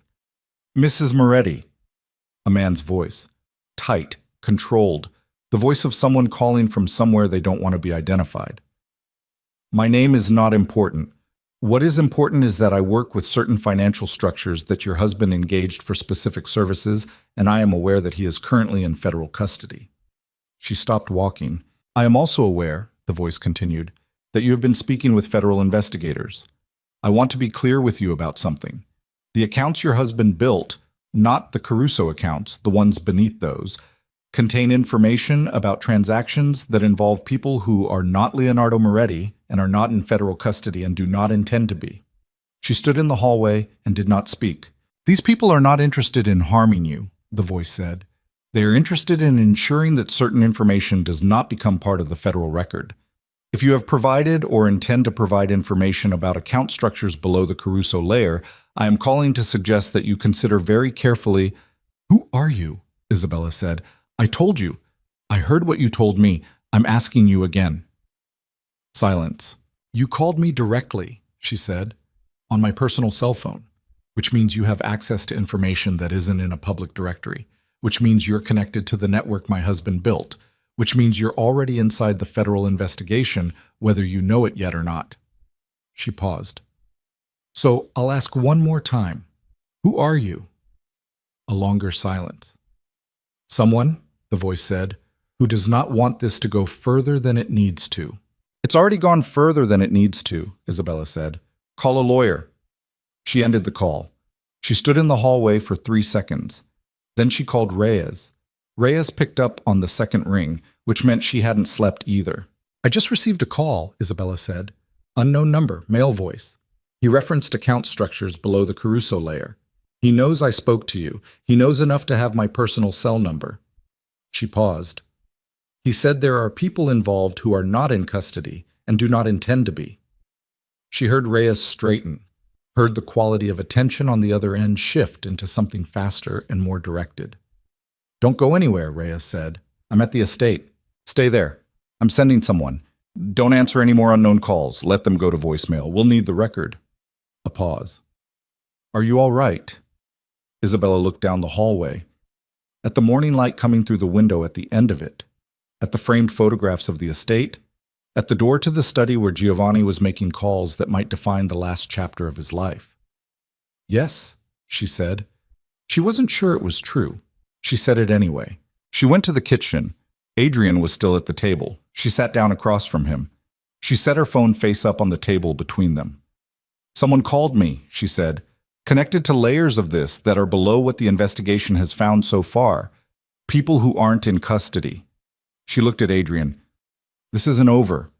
Adrian looked at the phone, then at her. "What do we do?" "We wait for Reyes. We stay together, and we don't—" She stopped because her phone was buzzing. Unknown number again. She let it ring 4 times. 5. Voicemail. Immediately the phone rang again. Unknown number. She looked at it ringing on the table between them. Adrian said, "Don't." She picked it up. It wasn't the same voice. This one was quieter, more careful. And in the first 3 words she understood, before she understood anything else, that whoever this was Whatever they wanted, the situation had just moved into a register that Agent Reyes and her legal pad and her federal building with its recycled air had not prepared her for. Because the voice said, "We have Vivian." The kitchen was very still. "She left the estate at 6 this morning," the voice said, "before your federal colleagues had an arrangement in place for her protection. She is currently with us. She is not harmed." A pause waited with the specific gravity of someone who needs you to understand the distance between not harmed and something else. What happens next depends entirely on what you decide in the next 4 hours. Isabella's hand on the phone was completely steady. Her heart was not. "What do you want?" she said. "There are 2 financial records," the voice said. "Specific documents. They are currently in the possession of your father-in-law's investigators. If those documents reach the federal case file, certain transactions become traceable to people who cannot afford to be traced." Another pause. "We want the documents. We want your assurance that the information you have provided to Agent Reyes about the sub-Caruso structures will be withdrawn. And we want this resolved before—" Isabella did not answer the voice on the phone. She set it on the table, screen up, and looked at it for 3 seconds. At the unknown number glowing there, at the call timer running, at the silence on the line that was being filled by whoever was holding the other end, waiting for her to speak, calculating the weight of her silence and what it meant. Then she pressed speaker. Adrian heard it.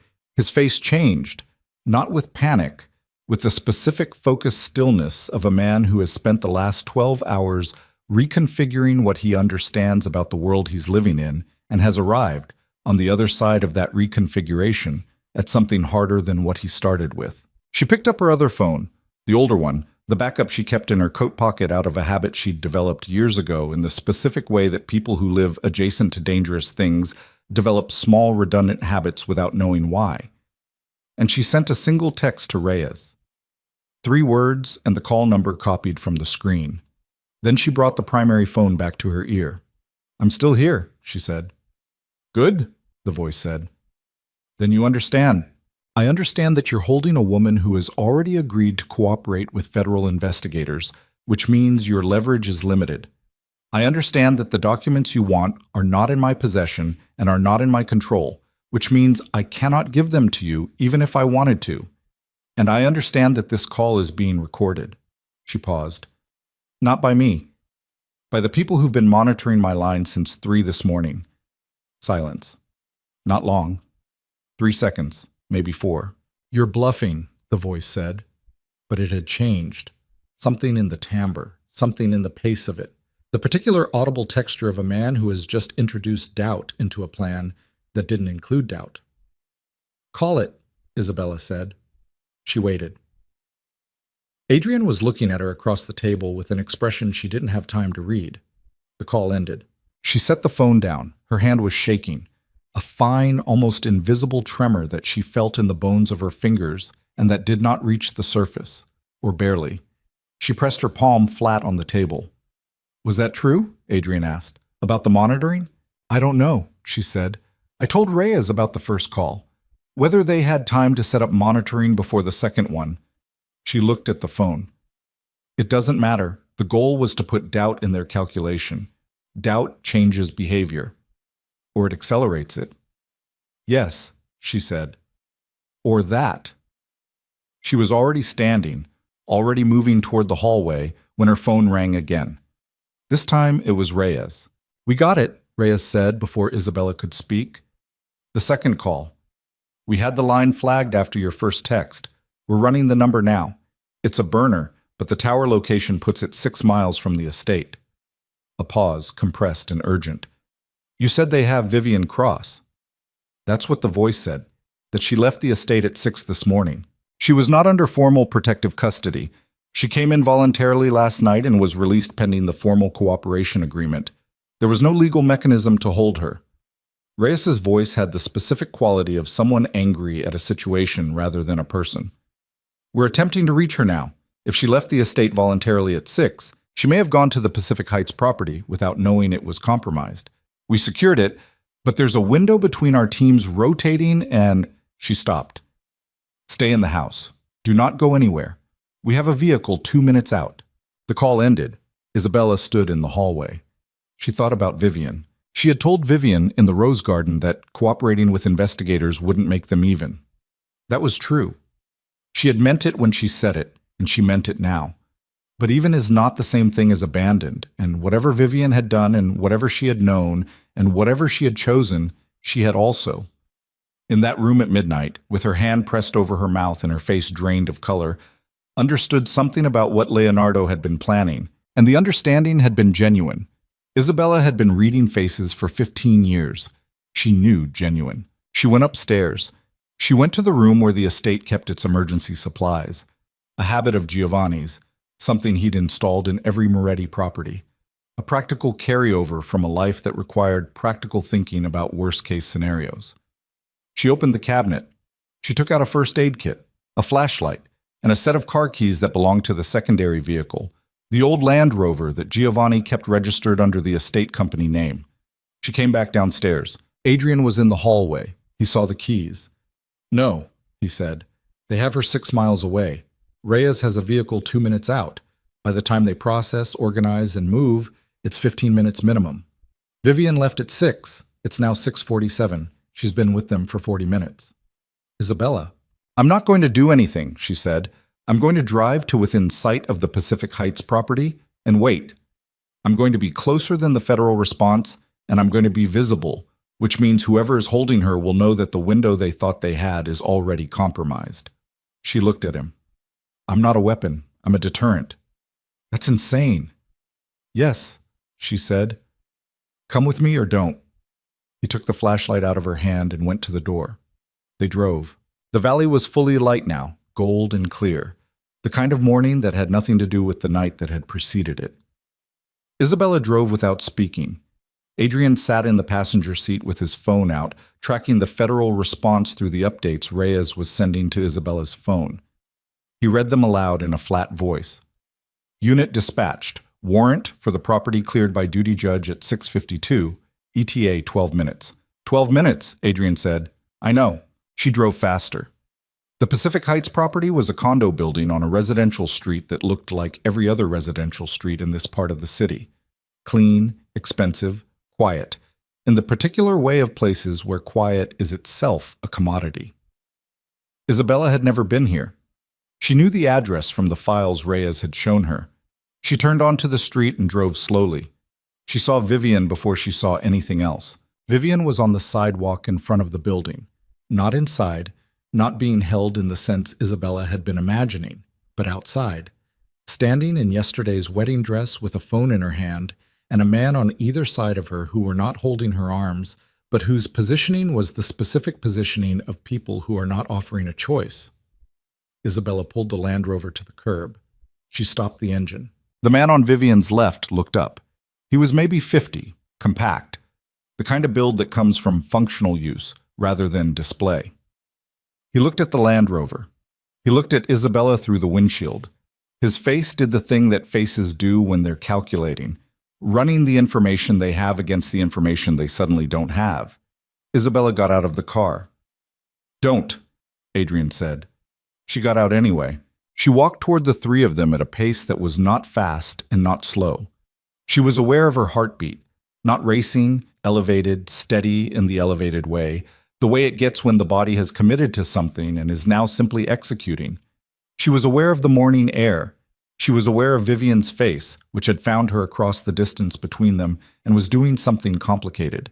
Fear and relief, and something she couldn't read that might have been shame. The man on Vivian's left said, "Mrs. Moretti, you should not be here." "I know," she said. She stopped 6 feet from them. She looked at Vivian directly. "Are you hurt?" Vivian shook her head, small, tight movement. "Good." She looked at the man. "This street has 2 federal surveillance units on it right now, both placed after the call you made 40 minutes ago. The warrant for this property was cleared by a duty judge at 6:52. She said it the same way she'd handled every piece of information in the last 12 hours. Not dramatically, just placing it in front of him the way you place evidence on a table, letting it sit there doing its own work. The response vehicle is 9 minutes out. You have enough time to leave. You do not have enough time to do anything else." The man looked at her. He was calculating. She could feel it, the weight of him thinking, the specific quality of a person measuring what they stand to lose against what they stand to gain, running the arithmetic of a situation that had stopped producing favorable numbers. He looked at his colleague. Something passed between them. No words. Then he looked at Vivian. He said, "We'll be in touch." The way you say it when you mean something entirely different, and then they walked away. Down the sidewalk, unhurried, in the manner of men who have always operated by making exits look voluntary. Isabella watched them go. She watched until they turned the corner. She did not exhale until they turned the corner. Vivian sat down on the sidewalk in her wedding dress. Not collapsed, sat deliberately, the way someone sits when their legs have made a decision their mind didn't consult. She sat on the concrete with her back against the building and her knees up, and the train of the ivory silk pooled around her and her face tilted toward the morning sky. Isabella sat down next to her. They sat on the sidewalk in the early morning of a San Francisco residential street. One of them in the dress she'd gotten married in less than 24 hours ago, both of them beyond the specific range of exhaustion where exhaustion feels like anything. "How did they find you?" Isabella said. "I called the property," Vivian said. Her voice was very flat. "This one. I didn't know it had been secured. I had belongings here. I'd been keeping things here for—" She stopped. "For months. It felt like mine. I was stupid." "You were shocked, and you weren't thinking. That's different from stupid." Vivian looked at her sideways. "Why are you here?" "Because Reyes couldn't get here in time." "That's not—" Vivian stopped. "Why did you come yourself?" Isabella looked at the empty corner where the two men had turned out of sight. "Because I've spent 15 years waiting for other people to handle things," she said. "I'm done with that." Vivian was quiet for a moment, then, "They wanted me to recant my cooperation statement. They said if I withdrew it and said I'd been coerced by the investigators to implicate people I had no real knowledge of." She stopped. "They said it would be better for everyone. Better for them." "Yes." "Did you agree to anything?" "No." She said it without hesitation. "No, I didn't." She looked at her hands, at the wedding ring she was still wearing, the detail so small and so enormous. "I don't know if that's brave or just, I don't know what it is. I was scared. I am scared." She paused. "I made choices that I can't undo. I knew enough to know I was helping something that wasn't right. And I did it anyway because I believed—" She stopped again. "I believed what he told me." "Which means either I'm a fool, or I'm a criminal, or I'm both." "That's for the court to determine," Isabella said. "Not you. Not now." "Does that help? Knowing it's not your decision?" "No," Isabella said, "but it's accurate. And accurate is what we have." The federal vehicle arrived 4 minutes later. Reyes got out of the passenger side before it had fully stopped. She looked at Isabella on the sidewalk, then at Vivian, then back at Isabella with an expression that processed several things in rapid sequence and settled on something that was not quite relief and not quite exasperation and was somewhere between the two where real responses live. "You drove here, what?" Reyes said. "Yes. On your own. With my brother-in-law." Reyes looked at the Land Rover, at Adrian in the passenger seat. She pressed her lips together briefly. Then she crouched down to Vivian's level. "Are you all right?" "No," Vivian said, "but I'm here." "That's enough for now," Reyes said. "Let's get you up." What followed was the specific organized process of a situation being made institutional. Statements taken, the street secured, 2 additional units dispatched after the men who had turned the corner, a call to the duty judge about the expanded warrant. Isabella gave her account standing beside the Land Rover with the morning sun on her face, and Adrian beside her and Reyes taking notes in the shorthand she'd been using for 6 hours the night before. When it was done, Reyes looked at her. "Go home," she said. "The estate. Stay there. Don't drive anywhere alone until we have the 2 individuals from this morning in custody." A pause. "And get an attorney today, before noon. I mean it." "I know," Isabella said. "You did well this morning," Reyes said. She said it simply, without decoration. "Don't do it again." Isabella almost smiled. She drove back to the estate with Adrian, and neither of them spoke for most of the drive, which was its own kind of communication. The specific silence of two people who have been through something together and don't need to process it out loud because the processing is happening in the silence itself. They were almost at the estate when Adrian said, "She's going to have a hard time, Vivian." Yes. She didn't know about the medication research, about what he was planning for you. I believe that. Does it change anything? Isabella looked at the road, at the vineyard coming into view on the hillside, the rows of vines in the morning light. It doesn't change what she did. It changes what I think of her. She paused. Those aren't the same thing. Adrian nodded. He looked out his window. What do you think of her? I think she's a person who made choices she can't undo for a man who wasn't what he told her he was. She paused. I know something about that. The months that followed were not clean. They were not the smooth montage of recovery that people imagine when they think about the aftermath of catastrophe. They were administrative and exhausting and full of the specific small violence of paperwork, of depositions, of attorneys in conference rooms speaking about her life in the third person while she sat and listened and corrected the record when the record needed correcting. Leonardo Moretti was formally charged on 9 federal counts, 6 weeks after the wedding night. The charges included wire fraud, money laundering, identity theft, conspiracy, and, following the full forensic analysis of the notebook found at the Pacific Heights property, 1 count of conspiracy to commit murder, which the prosecutors attached to the medication research and the insurance policy and the one-way flight and the birthday timing and all the small pieces that had been designed to look unconnected and had been connected all along. He pled not guilty. Then 4 months later, he pled guilty. Isabella was not in the courtroom when he entered the plea. She had been advised by her attorney to be absent from proceedings where her presence might complicate the sentencing recommendation, and she had agreed to the advice because by that point she had learned, was still learning, to accept guidance from people who understood things she didn't, which was itself a change, a significant one, a departure from 15 years of having been guided by one person whose guidance had been a map of his own interests dressed as care for hers. She heard about the plea from her attorney, on the phone, on a Tuesday afternoon in October when she was standing in the new studio space she'd rented in San Francisco's Design District, a large, spare industrial room with good north light and the smell of fresh paint still in the walls, her grandmother's sketchbooks arranged on the work table beside her own, the name she'd been born with stenciled on the door in clean sans-serif letters. She listened to her attorney give her the details. She thanked him. She ended the call. She stood in the studio for a long moment. Then she went back to work. The sentencing came in February, 3 weeks before the birthday that had been marked in a dead man's plans as a deadline. Leonardo Moretti received 22 years on the federal fraud and conspiracy counts and a concurrent sentence on the murder conspiracy charge that the judge addressed in her sentencing remarks, with the specific deliberate severity of someone who wants the weight of a thing on record. Isabella read the transcript that evening. She read it once, carefully, all the way through.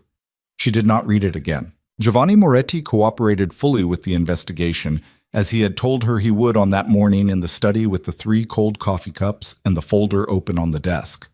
The cooperation negotiation took 8 months. He was ultimately charged on 2 counts related to the original shell structure, reduced significantly from what the initial investigation had suggested might be possible, a reduction that reflected both the age of the original offenses and the substantive value of his cooperation. He received a 3-year suspended sentence and a substantial financial penalty. He sold the Napa estate. He told Isabella before the listing went public. He called her on a Sunday morning and told her he had decided, and she listened and she said she understood. And after the call, she sat in the studio for a long time, looking at her grandmother's sketchbooks and thinking about the stone bench by the rose garden and the morning light and what he had told her there. And she decided that what she felt about the sale was something she would carry quietly rather than resolve. Some things don't resolve. She was learning that too. Adrian filed for annulment of the marriage 4 months after the wedding night. The legal process was straightforward, grounds of fraud, which was not a difficult case to make. And it was finalized in the early spring. He came to the studio the day it was finalized and they had coffee, and he was quiet in the way he'd been quiet for months. The quietness of a man who has been remade by something and is not yet sure what he has been remade into. She's going to trial, he said.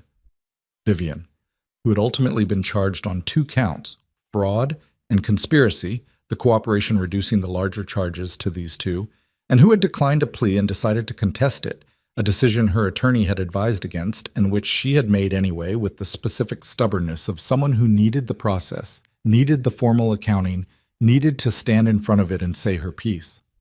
"I know," Isabella said. "Will you go?" "No." She looked at her coffee. "I gave my deposition. That's my contribution." She paused. "She needs to face it herself. I'm not going to be in the room for that." Adrian nodded. He turned the coffee cup in his hands. "Do you hate her?" Isabella thought about it. She gave it the real consideration the question deserved, which was her practice now, to not answer things she hadn't fully thought through, to be honest about the time that thinking takes. "No," she said finally. "I think hate requires a certain amount of energy I've reallocated." "To what?" She looked around the studio. At the drawings on the wall, her own and her grandmother's interleaved. The older woman's pencil sketches of Italian interiors and coastlines alongside Isabella's current project drawings. A commission for a family in Marin who wanted their house made to feel like somewhere they actually lived. "To this," she said. The Vivian Cross trial lasted 11 days. She was convicted on both counts and sentenced to 18 months, reduced to 14 with credit for cooperation.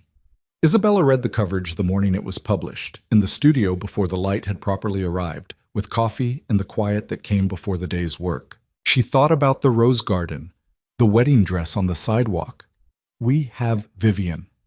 The way Vivian had looked at her across the distance of that sidewalk morning, fear and relief, and the things she hadn't been able to read that she understood now had been the specific expression of a person who has done wrong things and knows it and cannot find a clean place to set that knowledge down. She thought, I hope she finds something after. She was surprised to discover she meant it.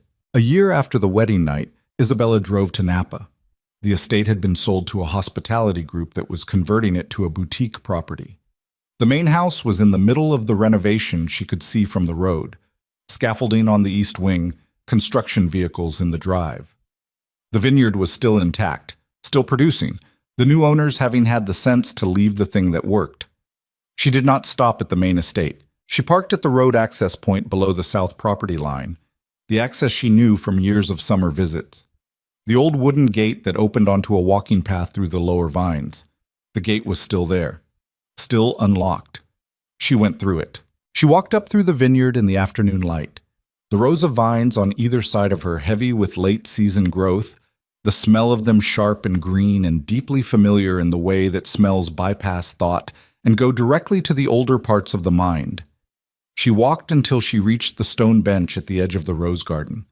The garden that had not been touched by the renovation yet, that still held its shape, that still had the particular quality of neglected but surviving things. She sat down. The pond was 15 feet away, still and dark in the afternoon shadow. She could see the vineyard falling away below her, the valley beyond it, the hills going golden, the same way they had gone golden on the day of the wedding. She sat for a long time. She thought about Giovanni, who was in a care facility in San Francisco now, who had aged dramatically in the years since everything had come apart, who called her on Thursday mornings, a habit they had somehow developed, a routine that had assembled itself without either of them designing it. She thought about Adrian, who was running two of the legitimate Moretti businesses now under a restructured entity, who was doing it carefully and well, who had told her last month that he had started seeing someone and had immediately apologized for telling her as if good news required an apology in the current climate of their lives. And she had told him to stop apologizing. It was good news. Receive it. She thought about her studio. The commission in Marin, which she had finished and which the family had loved. The two commissions that had come from that, word of mouth, the specific velocity of good work finding more work. The name on the door that was her grandmother's name and her own name and nobody else's. She thought about Leonardo. She thought about him in the specific, contained way she had learned to think about things that could not be changed and could not be filed and could not be resolved into something clean. He was in a federal facility in Central California. He would be there for a long time. She did not think about the man he might have been, somewhere before the decisions that had made him what he was. She had tried that, in the early months, the specific grief of trying to find the person you thought you knew inside the person you found out about, and it had cost her more than it gave her, and she had decided to stop. What she thought about sitting on the bench was the quality of her own 15 years. Not ruined, not wasted, not a lie in every particular. She had learned things in that marriage. She had built skills in relationships and a particular kind of attention. The attention of someone who has learned to read rooms and hold information and stay steady when things are moving fast. She had learned herself in the specific way that adverse conditions teach you what you're made of, which is not the way you choose to learn it, but is genuine learning nonetheless. The afternoon was going.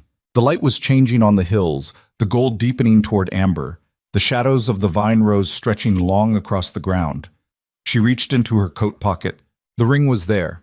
It had been there since the night she'd taken it off in interview room 4 and put it in her pocket and not put it back on. She'd carried it for a year, not as a symbol of anything, not because she couldn't let go of it. She'd carried it because she hadn't decided yet what to do with it, and she had learned not to make decisions before they were ready to be made. She held it in her palm, small and gold and warm from her body, a thing that had been part of her for 15 years and was not part of her anymore, was not a marker of anything that still existed, not love, not vow, not the particular architecture of two lives built together. It had been all of those things, and it was none of them now, and what it was now was just a ring, just metal, just the shape of a circle, which means nothing more than what you decide it means. She stood up. She walked to the edge of the pond.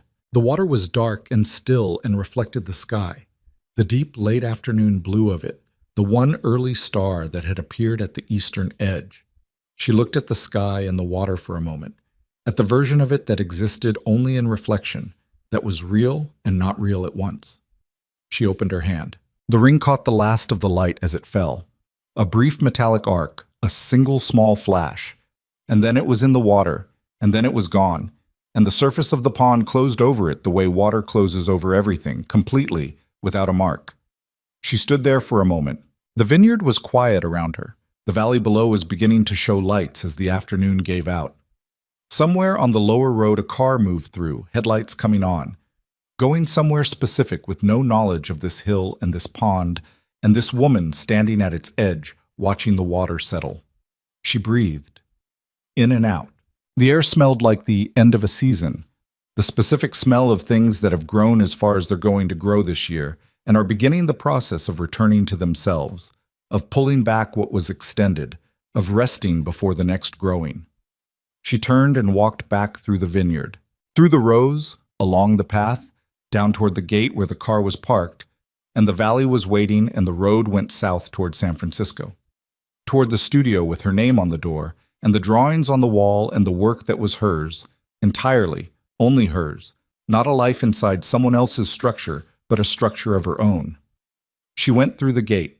She got in the car. She sat for a moment with her hands on the wheel and the engine off and the last of the vineyard light coming through the windshield. Then she started the car. She drove. The ring was in the pond. The pond was on a hill.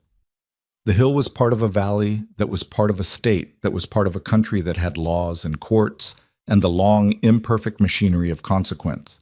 A machinery that had taken a year and cost everyone in its path something significant, and had produced, at its end, not justice exactly, because justice is a word that doesn't fully cover what actually happens, but accountability, which is different, which is smaller and more real and more durable than justice. Leonardo Moretti would be 64 years old when he was released, if the sentence held, if the appeals went nowhere, if the law remained what it was. She did not spend energy on that calculation. It was not her calculation to make. What was hers was the road ahead, the lights of San Francisco appearing as she came over the rise, the city spread out below the bridge, and the water going dark around it, and the whole enormous specific fact of a life that was, at this moment, entirely her own. She had survived a wedding that was a crime. She had survived a marriage that was a deception. She had survived the discovery that the danger she was in was not the kind she had been looking at. She was still here, not because someone had saved her, because she had walked into a room and opened an envelope and sat in a federal building for 6 hours, and driven 6 miles towards something most people would have driven away from, and written 8 pages with a cramping hand in the middle of the night, and done all of it without waiting for permission or rescue or the version of strength that comes from having no fear. She had been afraid the whole time. She had done it anyway. The bridge lights were on. She drove toward them, and the water was below, and the city was ahead, and behind her in the dark on a hill in Napa Valley, a small gold ring rested at the bottom of a still pond, and the water above it held the reflection of the first real stars of the evening, and the vineyard breathed in the night air, and the vines that had been trained for decades along lines someone else had laid down grew quietly in their rows, alive and unharvested and, for now, at rest. That was all. That was enough.